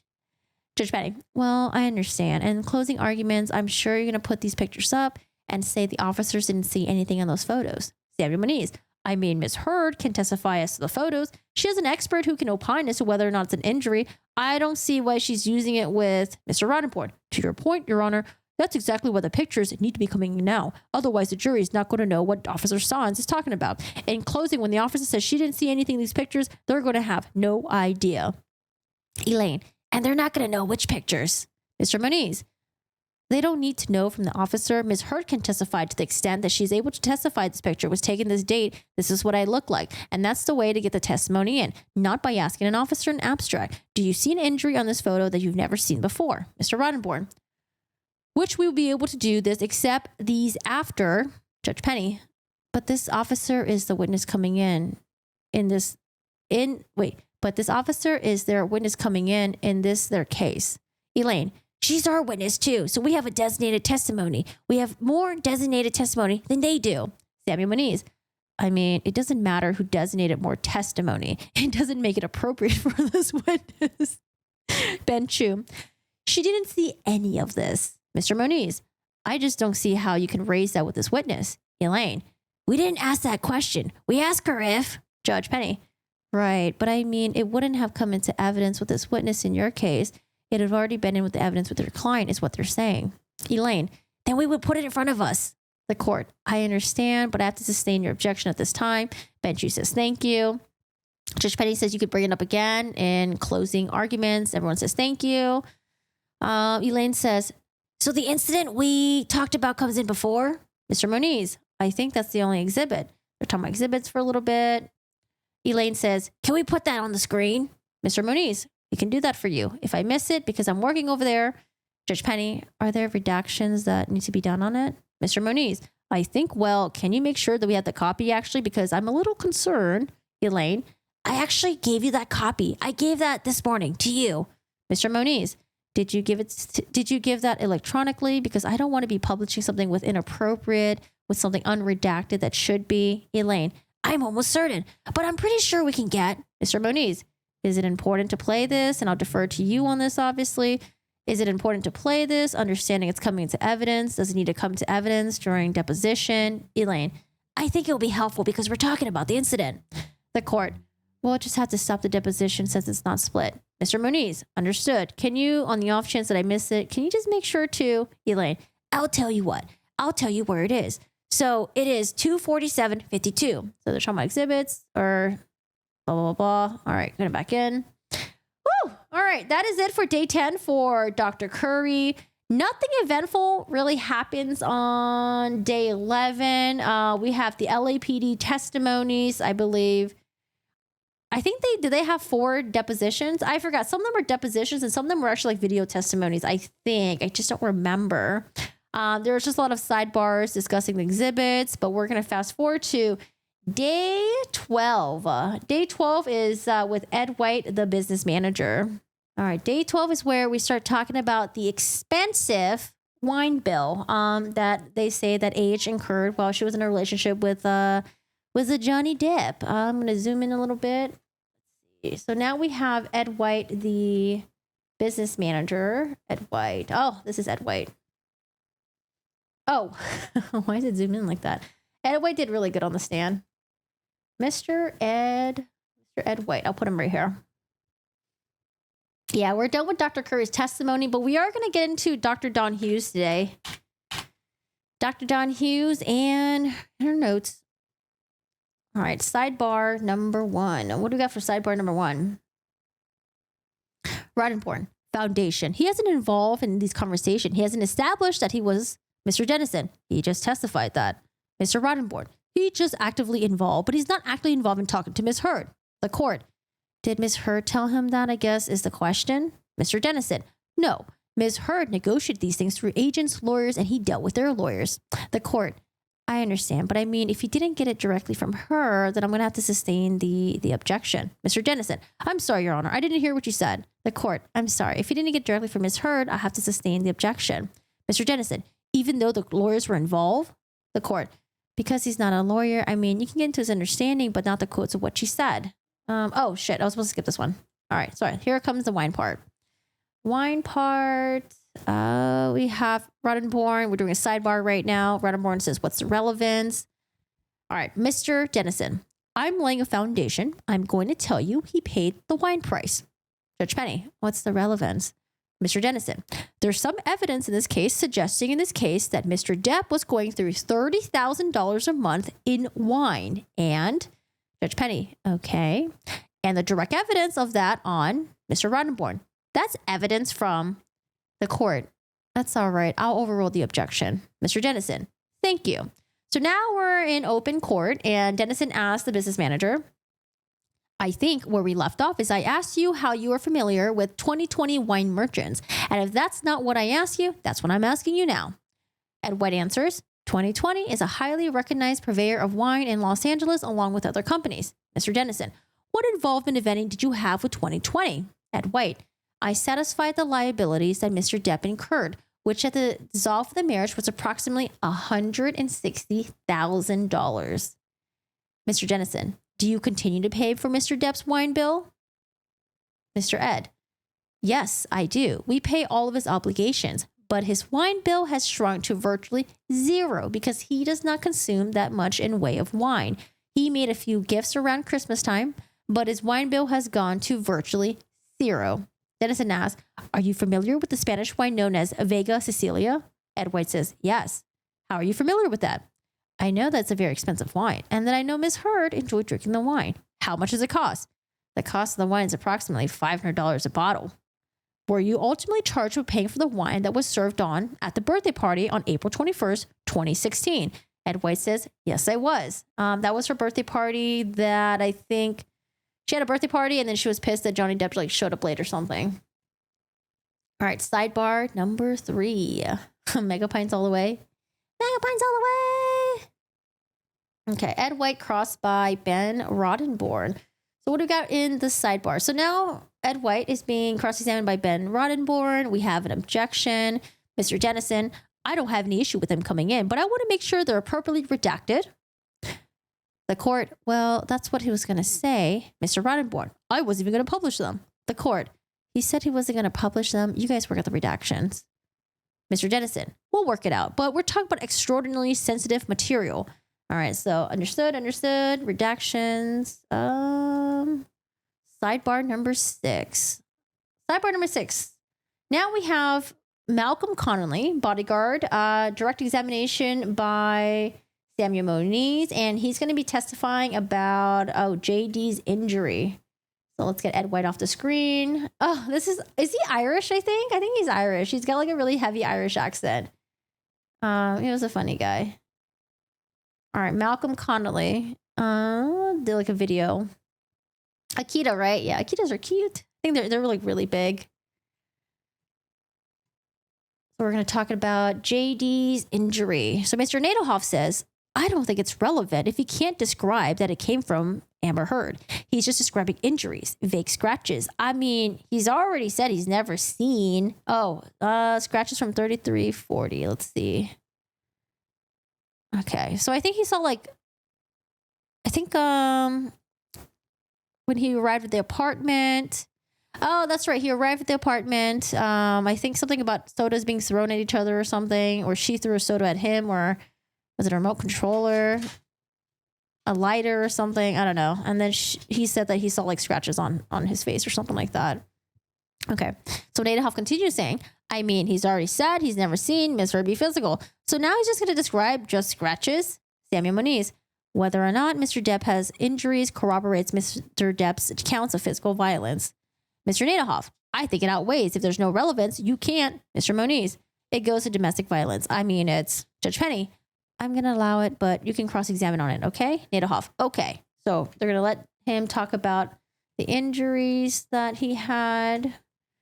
Sidebar number 7. We're going to talk about the train photos. You guys remember the train photos? Oh, man. There was like pictures on the train where it looked like... Oh, I'm trying to remember. There was a picture on the train. Oh, yeah, that's right. There was a picture on the train where they were doing like the Southeast Asian tour, I think, and they took this train. Was it like in Singapore?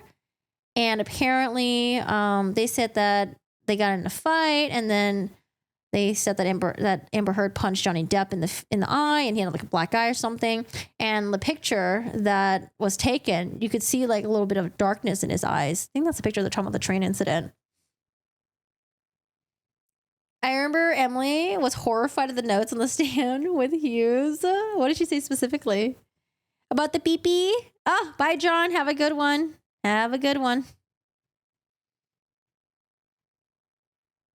All right, sidebar number 7, train photos. Mr. Nadehoff. There's no foundation for the photo, just like yesterday's photo as a police officer. Mr. Moniz.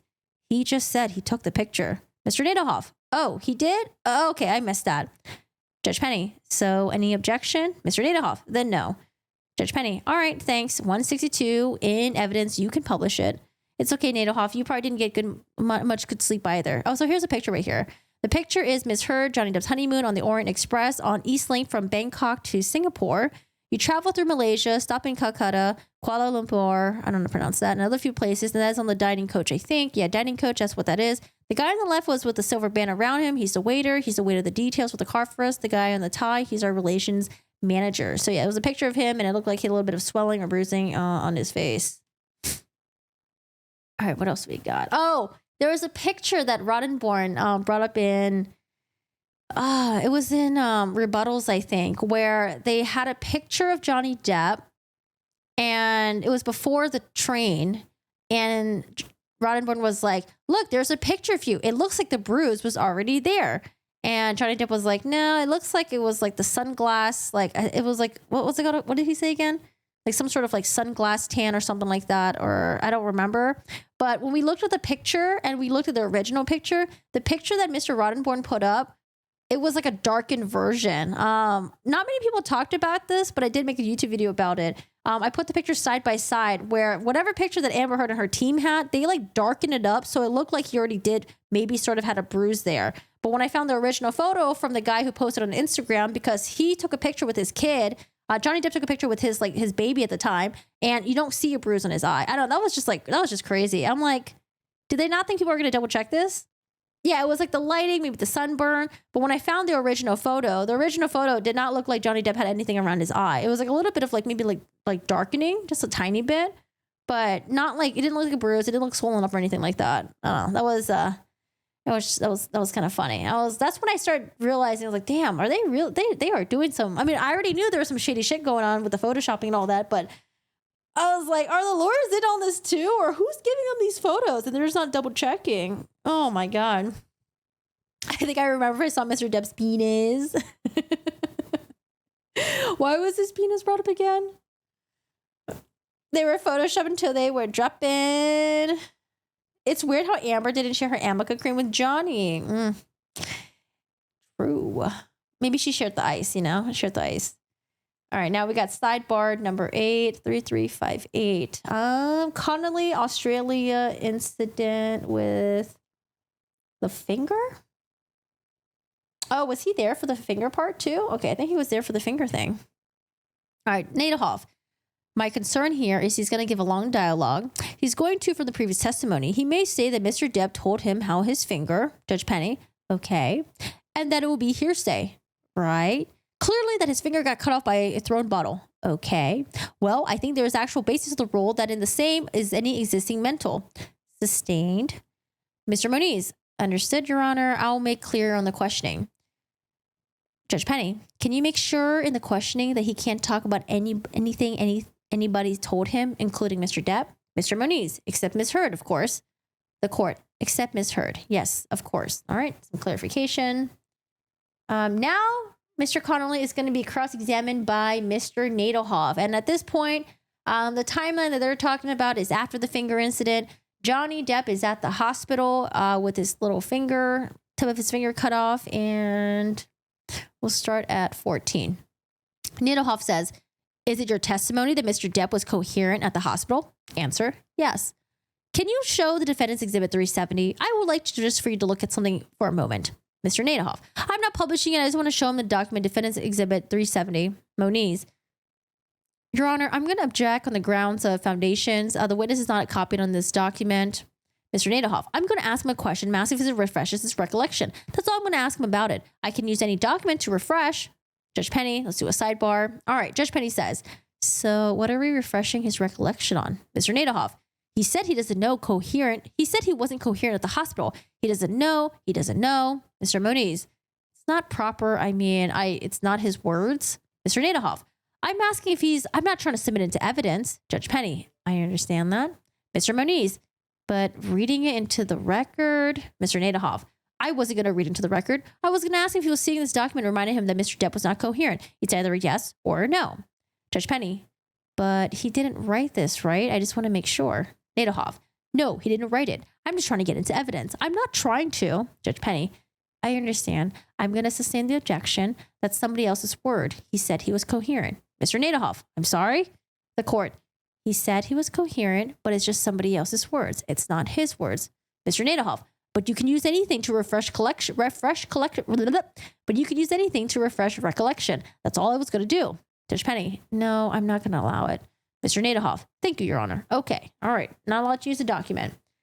Continue crossing with Nadehoff. We're talking about some hearsay docs. What do we got with hearsay docs? All right, Samuel Moniz, unless this is being used to impeach him somehow, I think it's hearsay. Mr. Nadehoff, I'm going to ask him questions about his statement. I can ask him questions about what he said. Mr. Moniz, but his prior words are hearsay.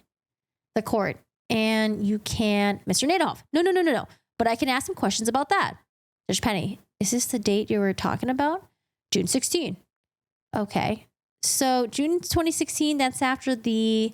Judge Penny, well, after the divorce. Mr. Nadehoff, well, the relevance is that he's saying that Amber's done all these things left and right, and that but then he said he didn't want to be dragged into it, and he's calling her, she's been professional, never done anything. Judge Penny, well, he's testified to that. He said she's always been professional to me. Mr. Moniz, I don't think this is in front of me right now, but it doesn't seem appropriate to me for him to be using his prior words. I mean, it's hearsay.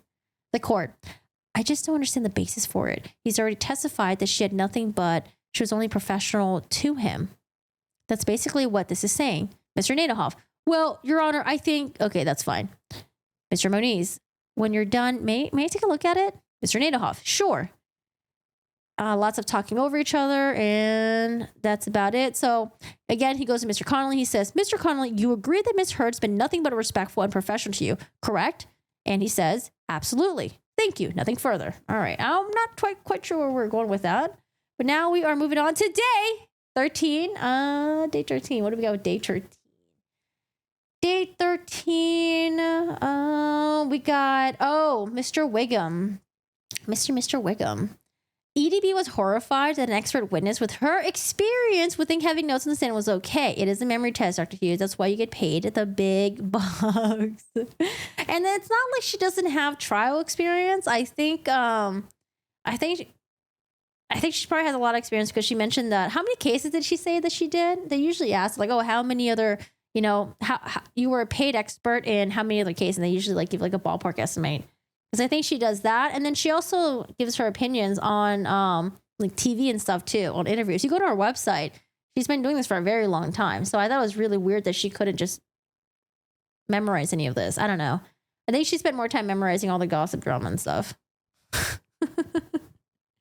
Dr. Hughes also sniped at Elaine too, and I thought that was highly, highly inappropriate.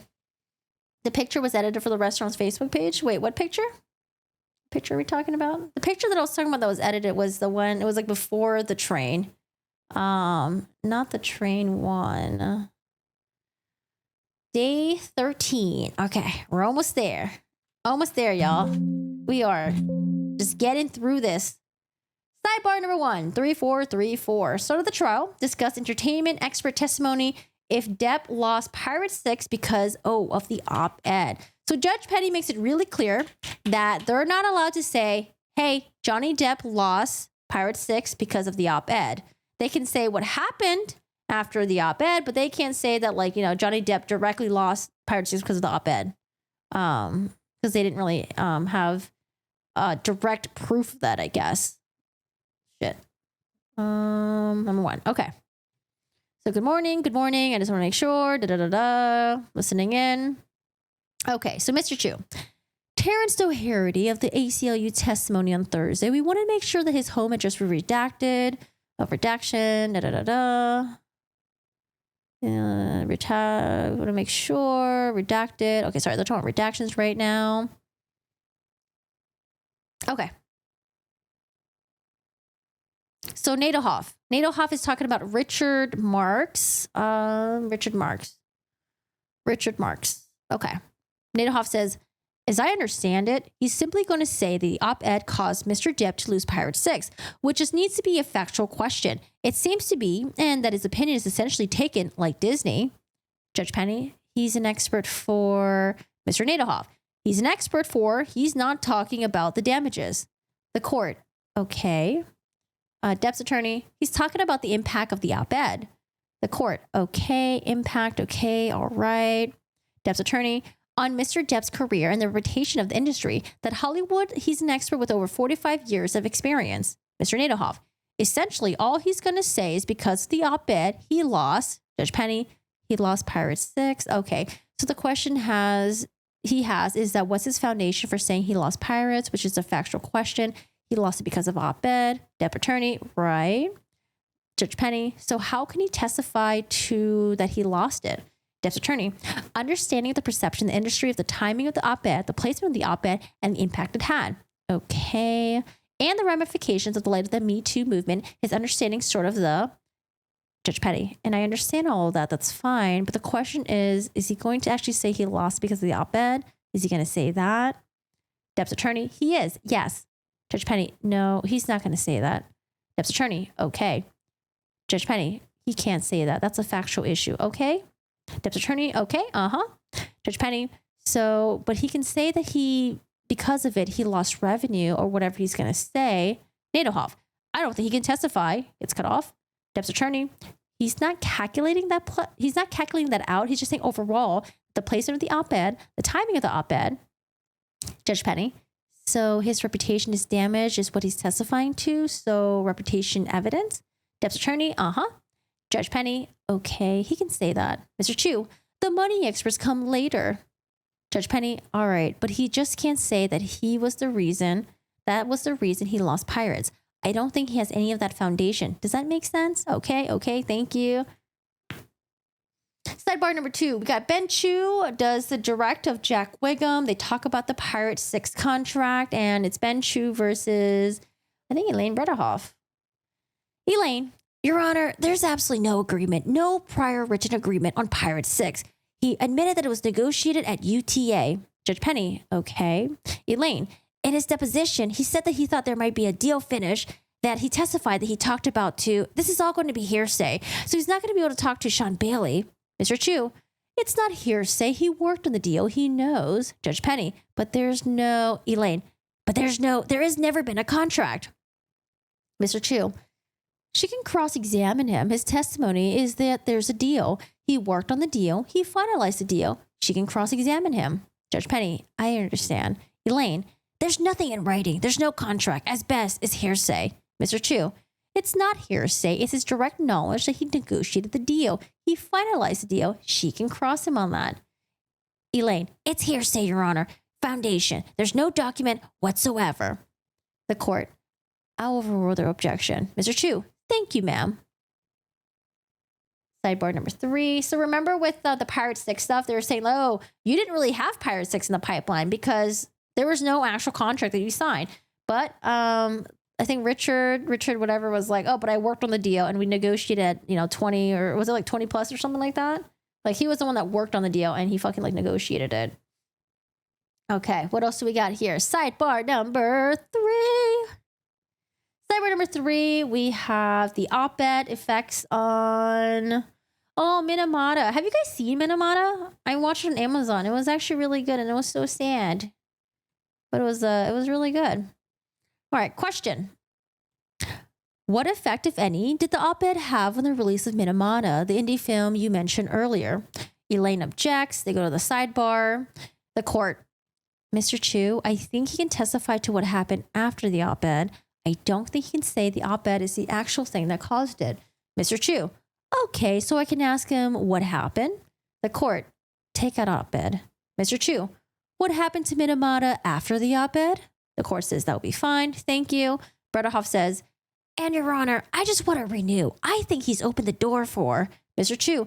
No, Your Honor, we were very careful. Judge Penny says, I'll overrule the objection. Elaine, okay. Everyone says, okay. All right, break.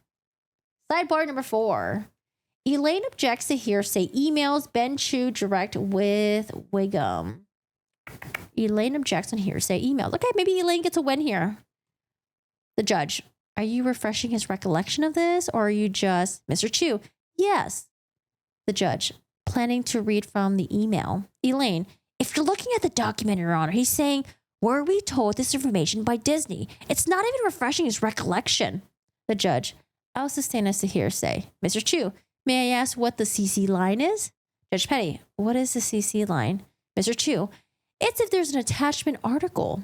The judge, no, I'll sustain the objection. Thank you. All right. So Elaine gets a little tiny win. But she didn't really do much. Elaine tries to get in the Sun article. Oh, the Sun article. All right, so this is the Sun article over here. This is Elaine doing her cross-examination of, I think, Richard Marks. I think that's his name. Oh, I don't think I have a picture of Richard. Do I? Do I have a picture of Richard? I don't think I do. No picture of Richard. Sorry, guys. No picture of Richard. She's trying, Your Honor. Oh, my precious.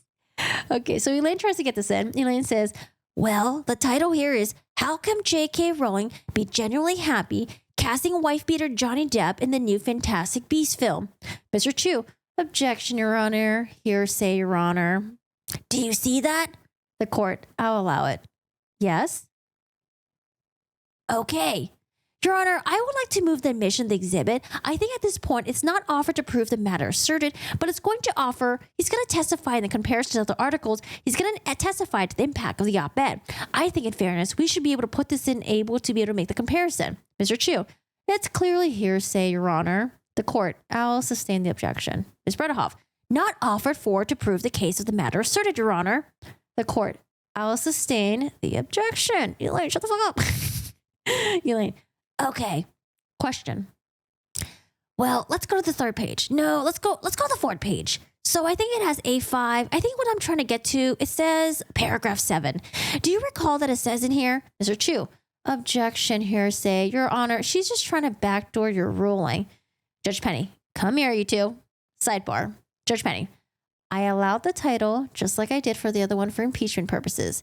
You said it was an op-ed impeachment. I get that.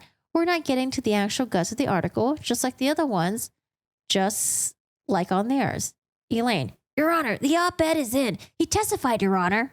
Right. And that compared to all the others, this is much more serious. This is much more serious and much more detailed, and that it's responsive. And then we have to be able to open the door. They completely open the door. The court. No, it is not. Mr. Chu. She's not even quoting it right. Elaine. I have to be able to open the door has been completely open, and it's manifestly unfair. The court. No, it has not. And I'll sustain the objection.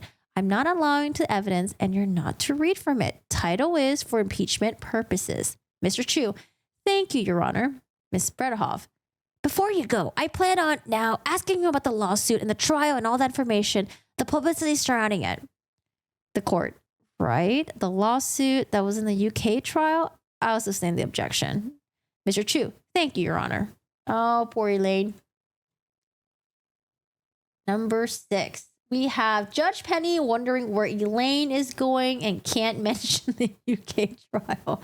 I don't know where Elaine was going to at this point. I felt like Elaine was just asking questions just to ask questions. 3544. Or maybe she thought it would be like a really good way to end her cross-examination. But I was kind of confused.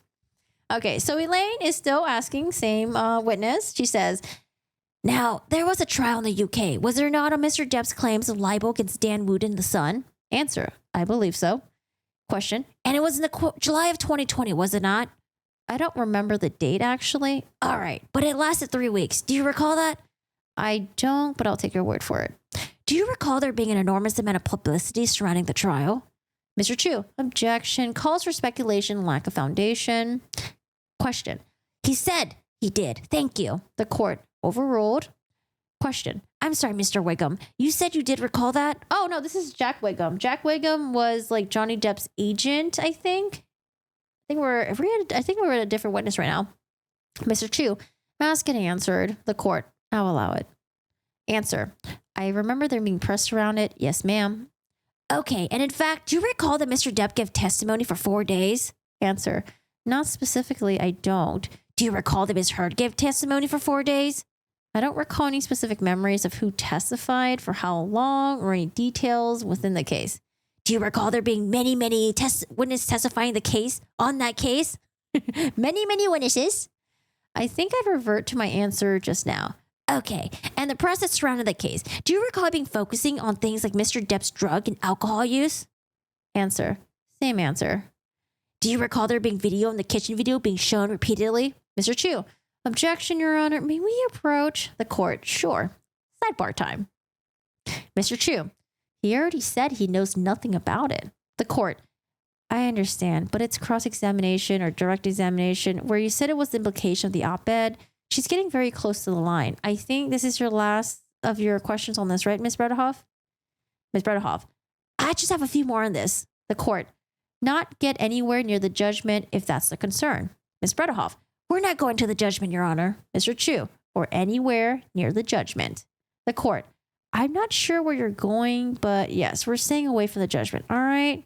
Elaine, right, okay. So they're not allowed to touch the judgment from the UK. Make her sound more whiny. The whiny part is hard. It's gonna be hard. I'll try the next one. Okay, we have sidebar. Jack Wiggum is still being Jack Wiggum was crossed by who was Jack Wiggum crossed by? Nadelhoff? I'm a little bit confused which witness is which now. Okay. Well, it's one of Johnny Depp's people. He's being crossed by Nadelhoff, the UK trial to clear JD's name. All right, let's see what we got here. 19. So Nadelhoff asked, there was a 3-week trial in the UK based on the article by Dan Wooten, correct? Answer, I think I've said Mr. Depp finally had enough and he sued to clear his name. Mr. Nadelhoff, could I approach, Your Honor? Sidebar time.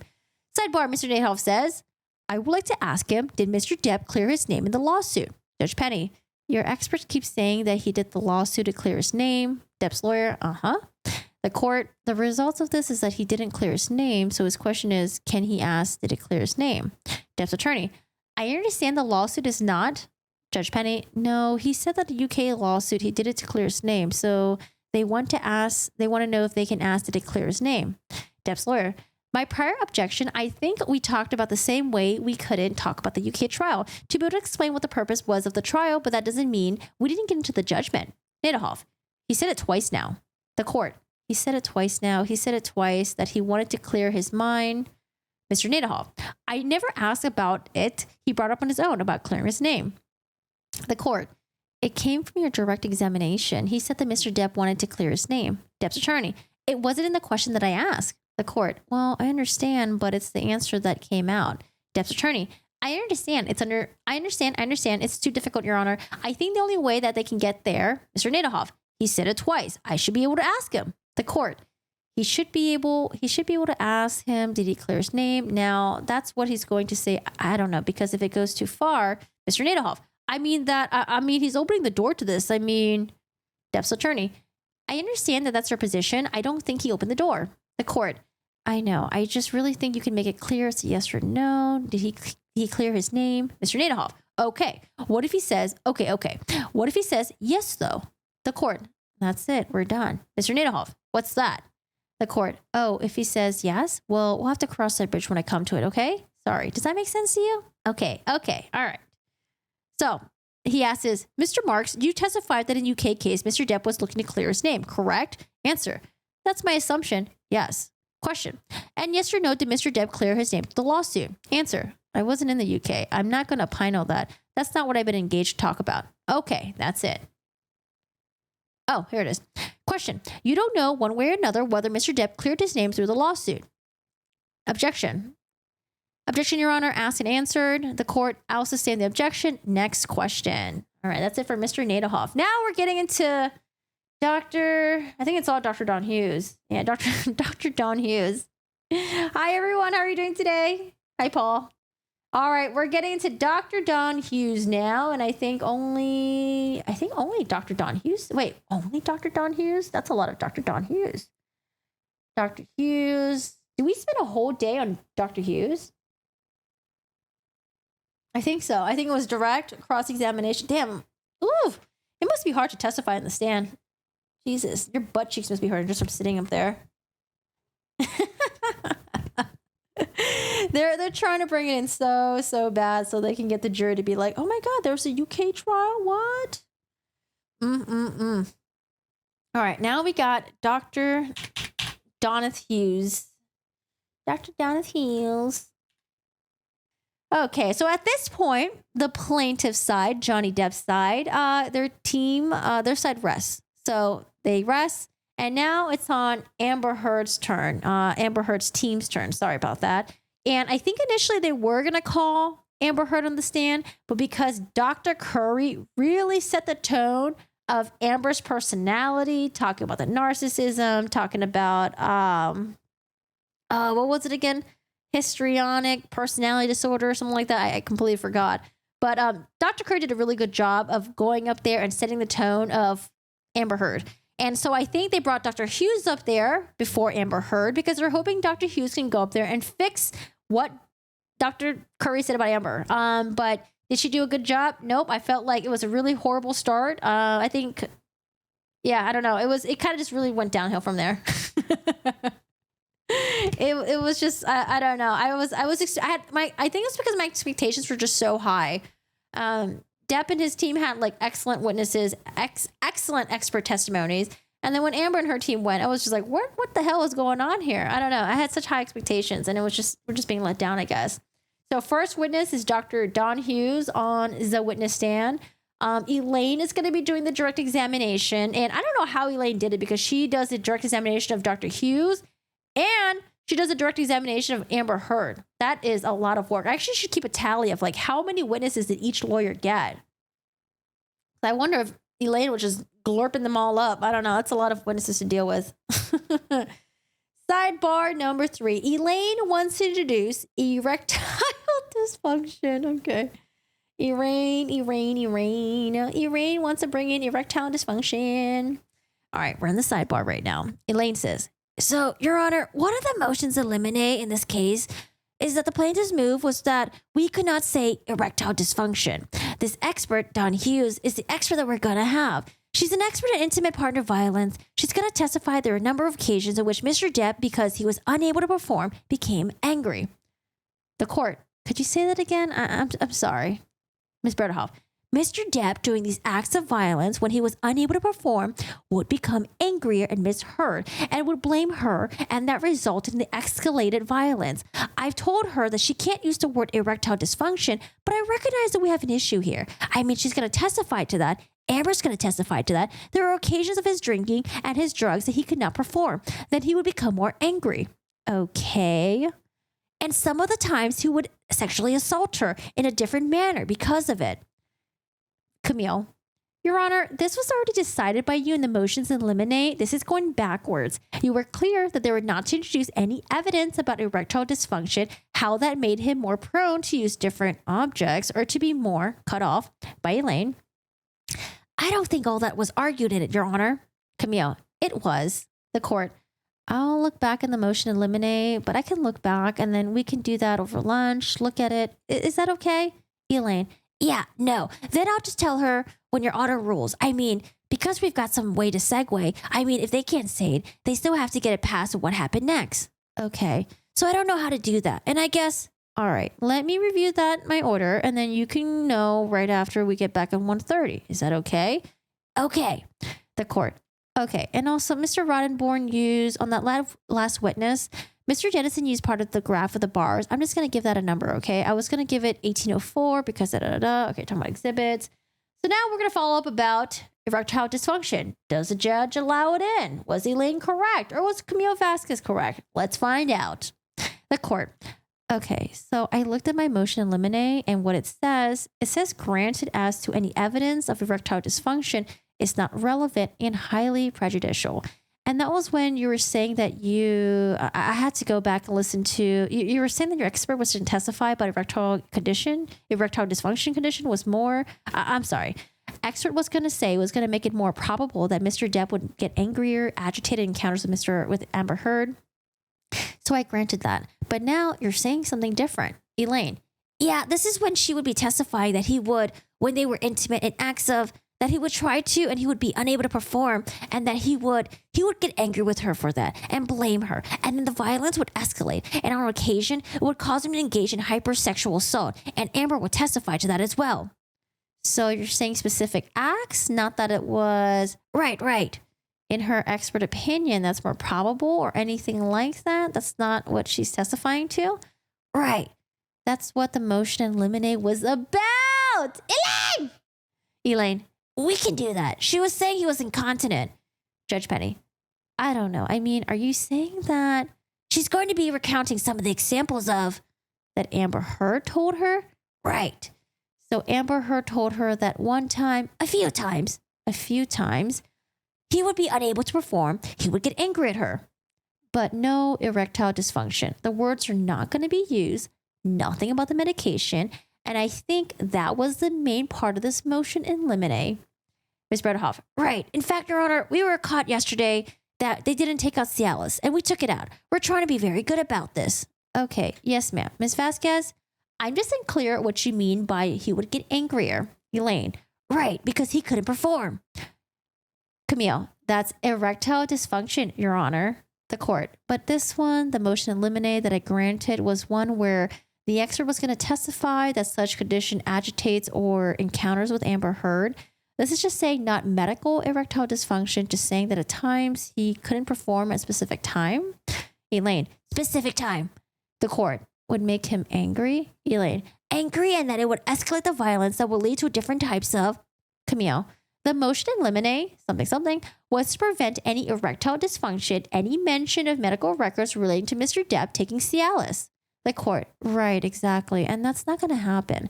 They're just talking about now specific instances that Ms. Heard claims that they were going to having sex, he couldn't perform, he got angry and hit her. I don't know, something. Elaine, angry and the violence escalated. Mr. Dennison, and the expert made no disclosure about erectile dysfunction. The court, no, they're not going to say anything. They're not going to give any opinion about it. They're not going to do anything. It's just specific acts that will relate to... But you're not going to follow up with any questions about erectile dysfunction or anything like that, correct? Elaine, correct. Ms. Vasquez, I think it's still a workaround, erectile dysfunction without using the words. I think your motion of limine was to prevent that, Your Honor. The court, right? Ms. Vasquez. In an attempt to embarrass, as we argued in motion in limine, this is just to harass and embarrass Mr. Depp. It's a new disclosure by Ms. Heard. New disclosure. Basically, Camille's just like, man, this is just Amber Heard making stuff up as she goes. Ms. Hall, it is not. She was disposed for 8 hours and she, the court. I don't know about that. I just know that motion in limine was granted because it's not relevant in talking about or opining about erectile dysfunction. We're talking about the relativity of medicine, and that's not going to happen. But there's a specific act whether you're going to mention erectile dysfunction, where just part of the act was Ms. Bredehoff unable to. The court, according to her. Elaine, right. And I'll tell her just to leave that he couldn't perform. The court, yeah, exactly. Okay, all right. Elaine, thank you. Everyone says thank you. I'll rise. Back, Dr. Don Hughes is back to the, the stand. And at this point, Dr. Hughes is sworn in and, well, it starts off okay. I think she did okay when she was talking about her profession, her practice. She's a clinical psychologist and she's also a forensic psychologist as well. And her background, her education. She does a really good job because, obviously you should know your own shit about yourself.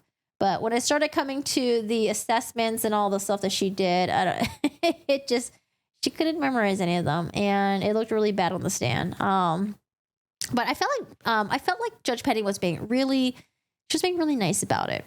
Hello, alien spaceship sound effects and vlog. Wait, that's actually such an interesting YouTube channel name. Hello, do you make alien spaceship sound effects and then you vlog about it? Johnny was right. Cheap ass insurance, but lawyers. The erectile dysfunction could probably also be because they were allergic to floppy fish. All right, so sidebar with Dr. Hughes. This is the part where they're reading the notes. Okay, so what was the question? The question was, when did you meet with Amber Heard? Dr. Hughes, okay, so I met with Ms. Heard for a total of 29 hours. I met with her for the first time in September 2019. I saw her for 4 hours, for 4 visits live in my New York City office. That's about 22 hours. And then I saw her twice over Zoom. One was in January 2021. Mr. Dennison, Your Honor, may we approach the court? Do you want to approach? Okay. Mr. Dennison in the sidebar. It appears that the witness is reading from something. Elaine, she has her notes up there and she's perfectly able to. The court. Well, she shouldn't be reading from her notes, though, unless she's needing them to refresh her memory. Ms. Bredehoff, I think she's looking down at the notes the days that she met with Amber. I mean, we can ask her. I'll ask her. The court, ask her. Whatever she's reading from, you'll have the opportunity to look upon cross-examination. Mr. Dennison, I can look at the notes? The court, oh yeah, if she's looking at them, 100%. Mr. Dennison, thank you, Your Honor. Ms. Bredehoff, what she has there is everything she's turned over to them. The court, well, you can look at whatever she has. Mr. Dennison, okay, thank you, Your Honor. Thank you. All right, so thank yous. Notes comes up again. I think at this point, Judge Penny is getting a little bit, I think she's noticing that Dr. Hughes is not really just refreshing her memory. She's just straight up reading the notes. So some of the questions that are being asked are like, at the end of the process, considering all the data, did you have any expert opinions? She said she did. Can you tell us what your main opinions were? Oh my God. So she couldn't even memorize her main opinions. What was the other main opinion you had? Did you arrive at any diagnostic conclusions? What were those? What, if any, etiology was associated with post-traumatic stress disorder? Now let's go back to the forensic evaluation. You mentioned you reviewed your documents. What documents did you review? It's a 4-page. She gets cut off. Dennison says, objection, Your Honor. The court, all right, do you want to approach? Sidebar. Judge Penny says, she can't keep reviewing everything on the stand like this.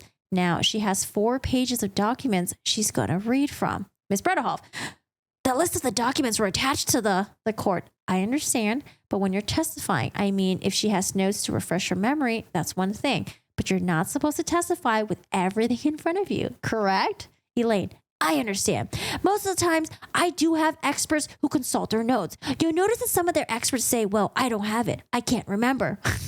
So, Mr. Dennison, because we put our experts in the appropriate way and ask them what their recollection is and put the testimony in through the expert rather than what they just read. Elaine, I don't agree. I think they're able to consult their notes. The court, what rule is that they can do that? Consult their notes. Experts can consult notes? Ooh, putting Elaine on the spot. Elaine says, I'm not aware of any rule that says they can't consult their notes. Ooh, good one, Elaine. Judge Penny, you're supposed to testify from your memory. Testify from your conclusion. Ms. Bredehoff, expert witnesses? I don't think that's correct, Your Honor. If you want, we can take a break and we can research it, but I've never... The court, no, I assume she's a reporter or something. Ms. Bredehoff, she did an expert designation. She did 4 expert designation. Mr. Dennison, are we going to read all 4 of them into record? Shouldn't she be testifying here? Ms. Bredehoff, she shouldn't read them into record. I asked her what she reviewed. She's got a list that she updated constantly. And so they have exactly what she's reading from. It's 4 pages long. The court, okay. Ms. Bredehoff, she's not going to be able to say it from memory. In fact, I think she's just going to say it's 4 pages long. But I'm going to give you some highlights. The court, not reading anything though. Not supposed to be sitting there reading anything. She can testify if it refreshes her memory by looking at it. That's fine. She can look at it afterwards. But someone reading from things. Does that make sense? Bredehoff, I guess, I've had experts quite often, consult notes. The court, consulting notes is fine, but she's reading from them right now. Come on, Elaine, get it through. Can't have them reading. If she needs to consult her notes, that's fine. Does that make sense? Mr. Dennison, Your Honor, may we suggest with respect to this that we actually have a direct inquiry of the witness where we ask her what she remembered? Oh, man. Judge Penny is nice. She's too nice. Judge Penny says, no, I'm not going to go there. Damn, Dennison. I wish this happened. So Dr. Don Hughes, what do you remember? Okay, so Judge Penny is like, no, Dennison, we're not going to go there. You'll have a chance to cross-examine, okay? You can see anything she looks at, he gets to see. But I don't want her reading from anything. Bredehoff, excuse me? The court, I don't want her reading from anything. Mr. Dennison, and the principal, Your Honor, if we're going to read from this, the court, I just said she's not going to read from anything. Get it? Mr. Dennison, okay, perfect. Thank you. She does end up keep reading from her fucking notes, though. She's like, in the corner of her eye, she's like, I just kept looking at him. Just like, okay, I think we're just going to give up and just let her fucking read from the fucking notes. Oh, man. All right. So at this point, poor Elaine, I think she's flustered. The open court starts again. And Elaine says, Dr. Curry. Dr. Hughes. Dr. Hughes. Dr. Hughes. Elaine, I don't know why I keep saying that. My apologies.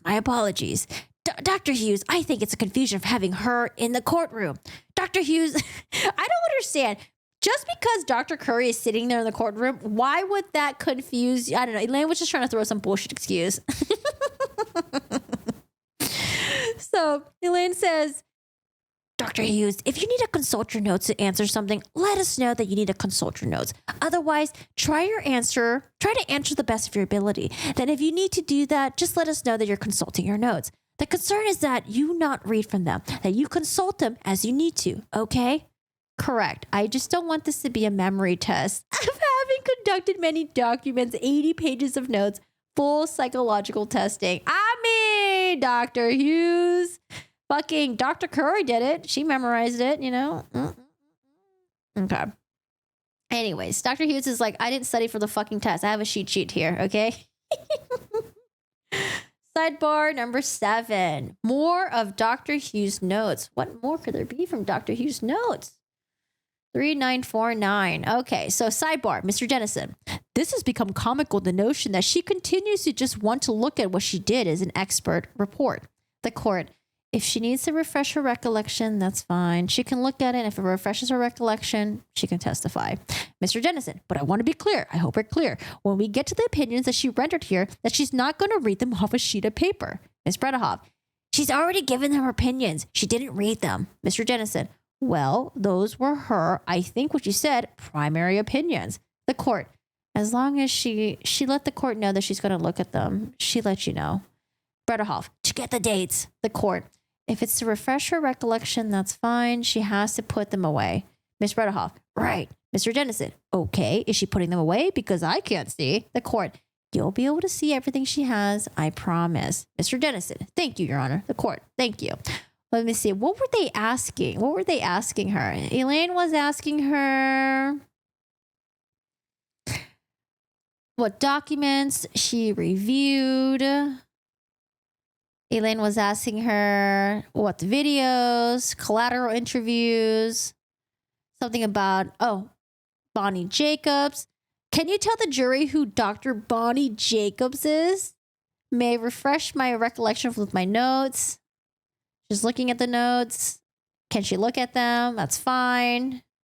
I think that part was maybe okay. She was like, can I look at my notes? But next we got more notes. Ben Chu gets in trouble. Oh, Ben Chu. Smack that little hand. You can tell Ben Chu's a little troublemaker sometimes, man. All right, so something about refreshing and recollection in the notes. Okay, so Elaine's asking, who is Paige Heard? Paige Heard is Amber Heard's mother. When did you speak to her? What happened to her? How many psychological assessments did she administer to Amber Heard? She said she administered 12. She said she's going to look at something. Oh, which one did you administer? Dr. Don Hughes is like, I don't remember. I'm going to look at my notes. I'm going to refer to my designation so that I don't forget anything, which is, I don't remember. I'm going to look at my notes. And then Elaine's like, you can't just read. You're not supposed to read from it, but you can refresh your recollection as you're speaking. Dr. Hughes says, so I can just look up and refresh my recollection. And then now the court's like, okay, let's have a sidebar. This is ridiculous. The court, I really can't take these side comments. Ms. Bredehoff, I'm sorry. Mr. Dennison, she's just reading. Ms. Bredehoff, she's not reading. Mr. Chu, it's hearsay. I can get up there and read. The court, one lawyer per witness. Excuse me, Mr. Chu. Sit your ass down. Ms. Bredehoff, so if she's looking, she's got 12 tests. The court, I understand. And if she wants to refresh her recollection, Ms. Bredehoff, okay, on what those are, but not to make any side comments to me, please. Ms. Bredehoff, okay, I appreciate that. May I approach her, Your Honor? The court, yes, could you? All right. Oh, so I think at this point, Dr. Don Hughes was looking at Judge Penny and was like, can I look at these? Can I look at these? And Judge Penny's like, don't ask me. Don't make any side comments to me, okay? You talk to Elaine. You go back and forth with Elaine. Elaine kept wishing Hughes would magically turn to Dr. Curry. Ben Chu got the powers of the alpacas on him. He's invincible. Who was blackmailing who? Blackmailing, she got some dough there too. I would think so. She's empathetic. Her reading her notes is that like cheating on the test. Wonder if she did that to become a psychologist.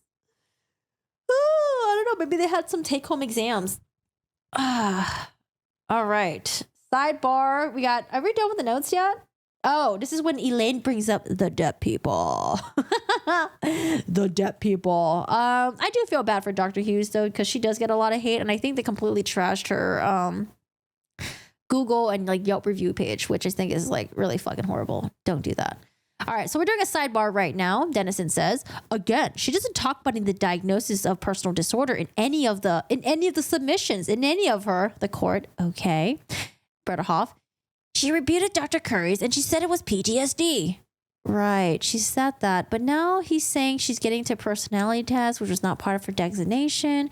Well, she's gone a little further than saying she did agree with it. She's now talking about what's there before and what's there now. I mean, she started right in on Elaine. No. She's not saying there's personality disorders. She's explaining why she didn't testify, why she didn't find Mr. Dennison. She's explaining, Elaine, personality disorders explain the difference between personality disorders and PTSD. The court. But she's saying she didn't find any personality disorders, which means that she tested for it is what that it comes out to mean to me. Elaine, I mean, let me get my notes. Okay, sure. Okay. Mr. Dennison, maybe we should just use the witnesses. Ms. Bredehoff, she's got all of her paperwork. Right, we already did that. So that's okay.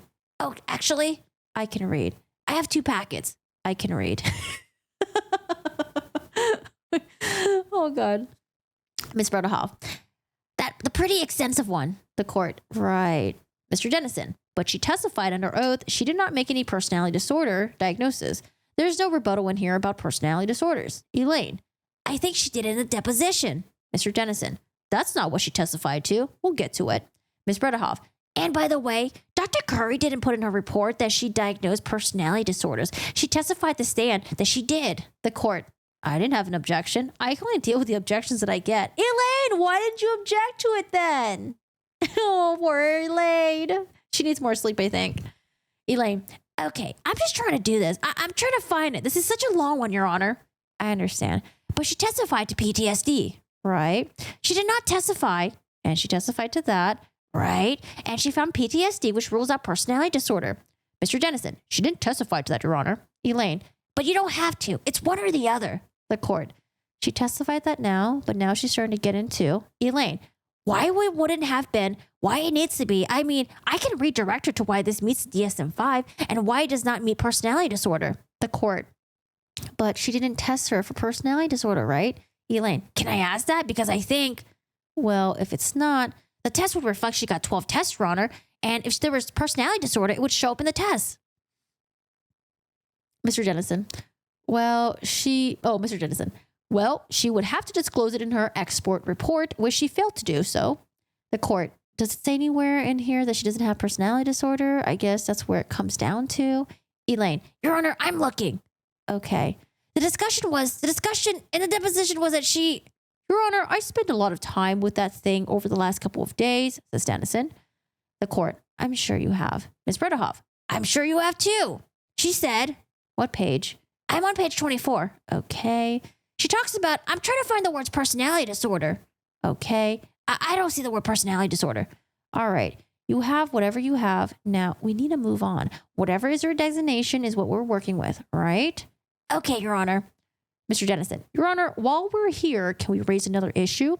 I think the witness just said that she saw no prior evidence of intimate partner violence. And this does implicate the prior arrest of Ms. Heard because the person we're involved with was her intimate partner. And in fact, the intimate partner reported that arrest to this doctor. I don't want to raise this issue except without vetting you first. Okay, but I will show you the notes where Ms. Heard reports intimate partner violence or arrest for IPV to the doctor. And this doctor is, I believe she just testified, she saw no prior evidence of IPV. Oh no! Did Dr. Don Hughes forgot that Amber Heard had a prior arrest at the airport? The court, I'll allow you to ask her that question on cross-examination if she has any other evidence, other evidence. Then depending on what her answer is, we can go from there. Right. So we're not going to bring the arrest in right now, but he can ask, did you say on cross, did you say on direct that you saw no previous intra-partner violence? Just yes or no. Does that make sense? Ms. Bredehoff, yes, except for that arrest. They didn't follow through with it. I understand. That doesn't mean that she didn't commit it. Doesn't mean that she committed because the arrest, they dropped the charges.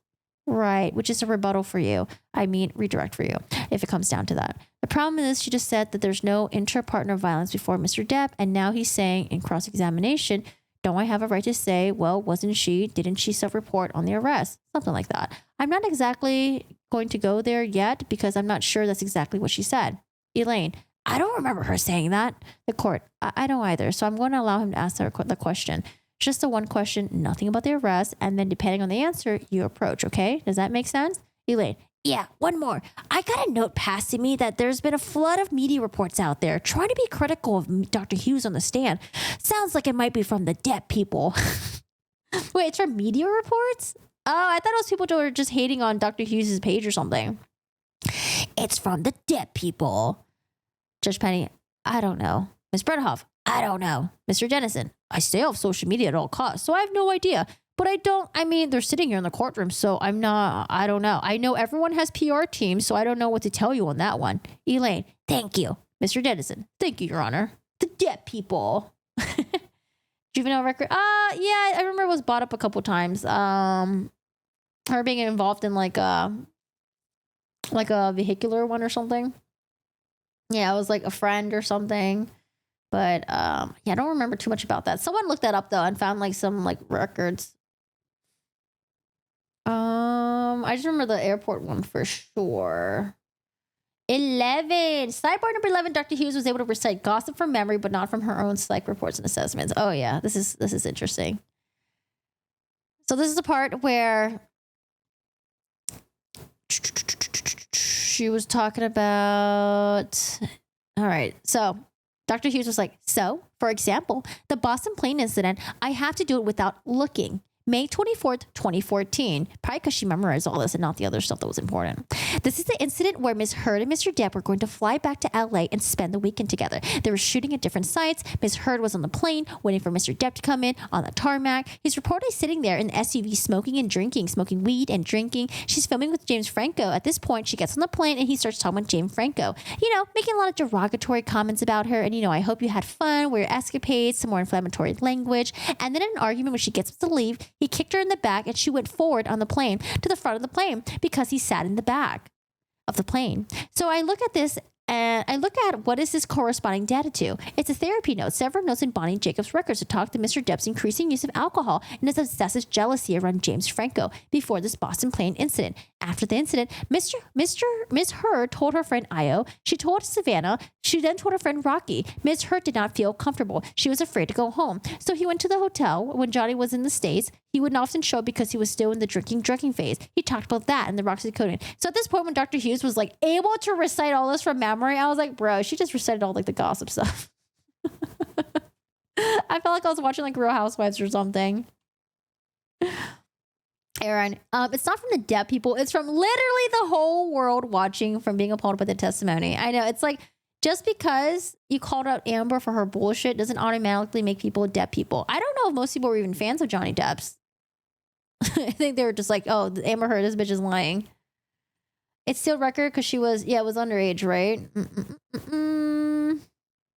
Yeah, so this is Dr. Hughes. That's da-da-da-da-da-da-da. I got all the tea on their relationship, but I couldn't memorize my other shit. So we got a sidebar going on. Dennison says, she's going to convey collection hearsay with no foundation. Elaine, she's allowed to rely on hearsay. The court, she can rely on it, but she can't say it. She can rely on hearsay statements, but she can't. Any expert can get up there and say every hearsay statement there is. I mean, she can rely on it. Agreed? Elaine, but it's consistent with the court. She can say it's consistent, but she can't say what it is, the actual text itself.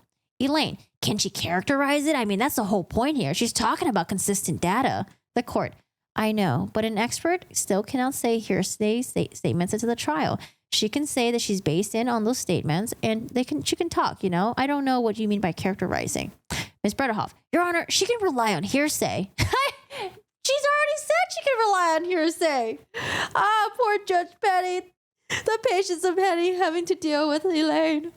The court, for the third time, she can rely on it 100%. She can rely on it. It doesn't mean she can testify to every hearsay text between two people that's not a part of or Mr. Depp is not a part of. Ms. Bredehoff.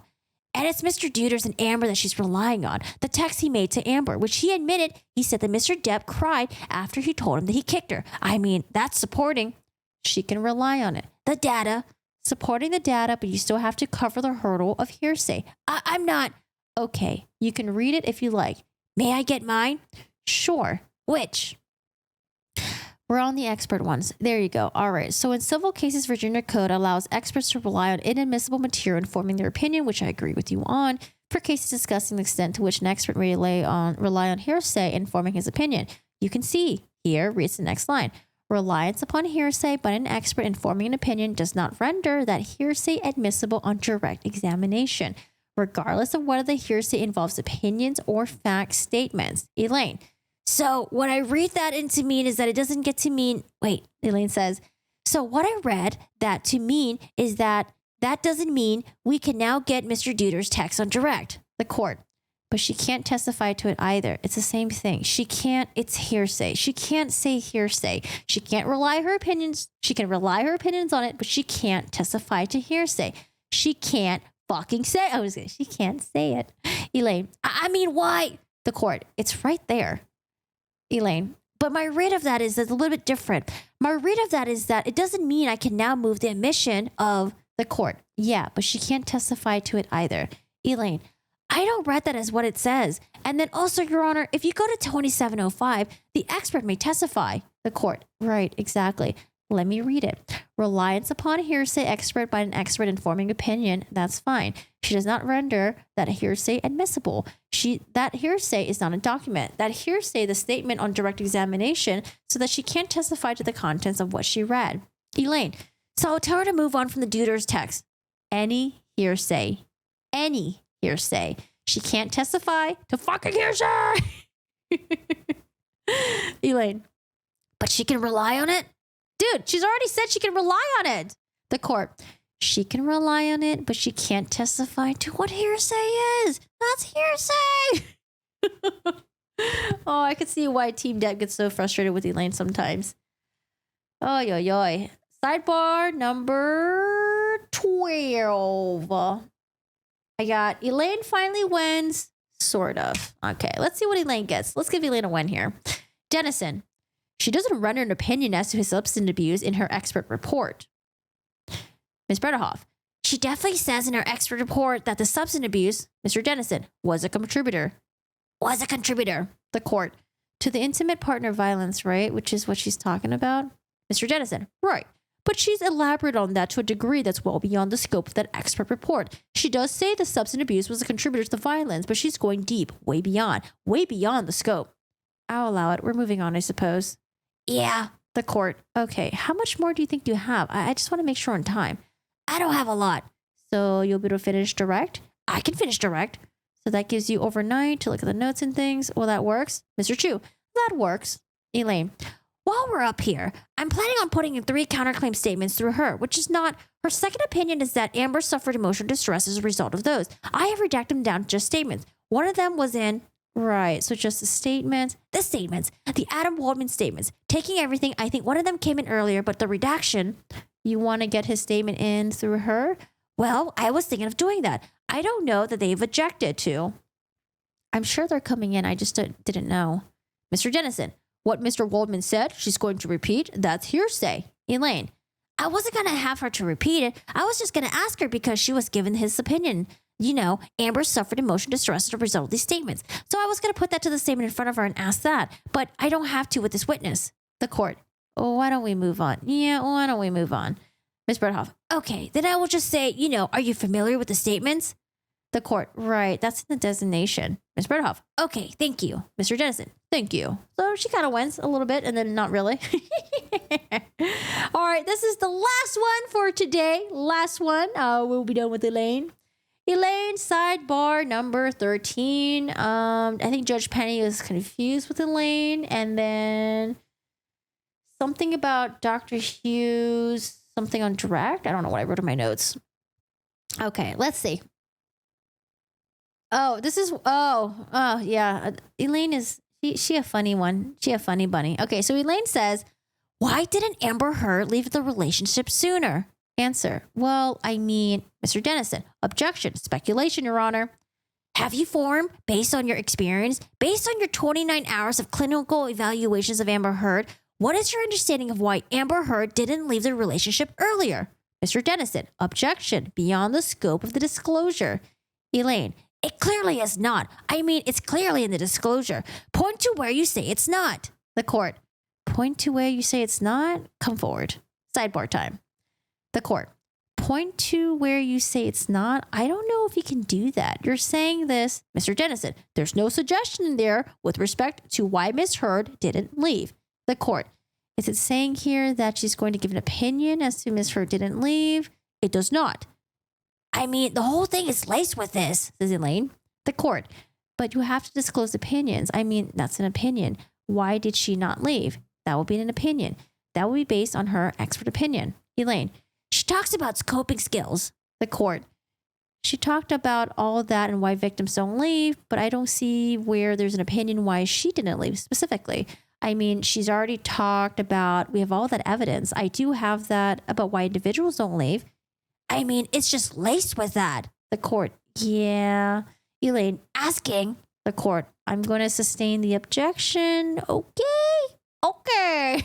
I don't think anything else happens at the end of the trial. I think there's just a clean escape. Court is in session and we are on break. Okay.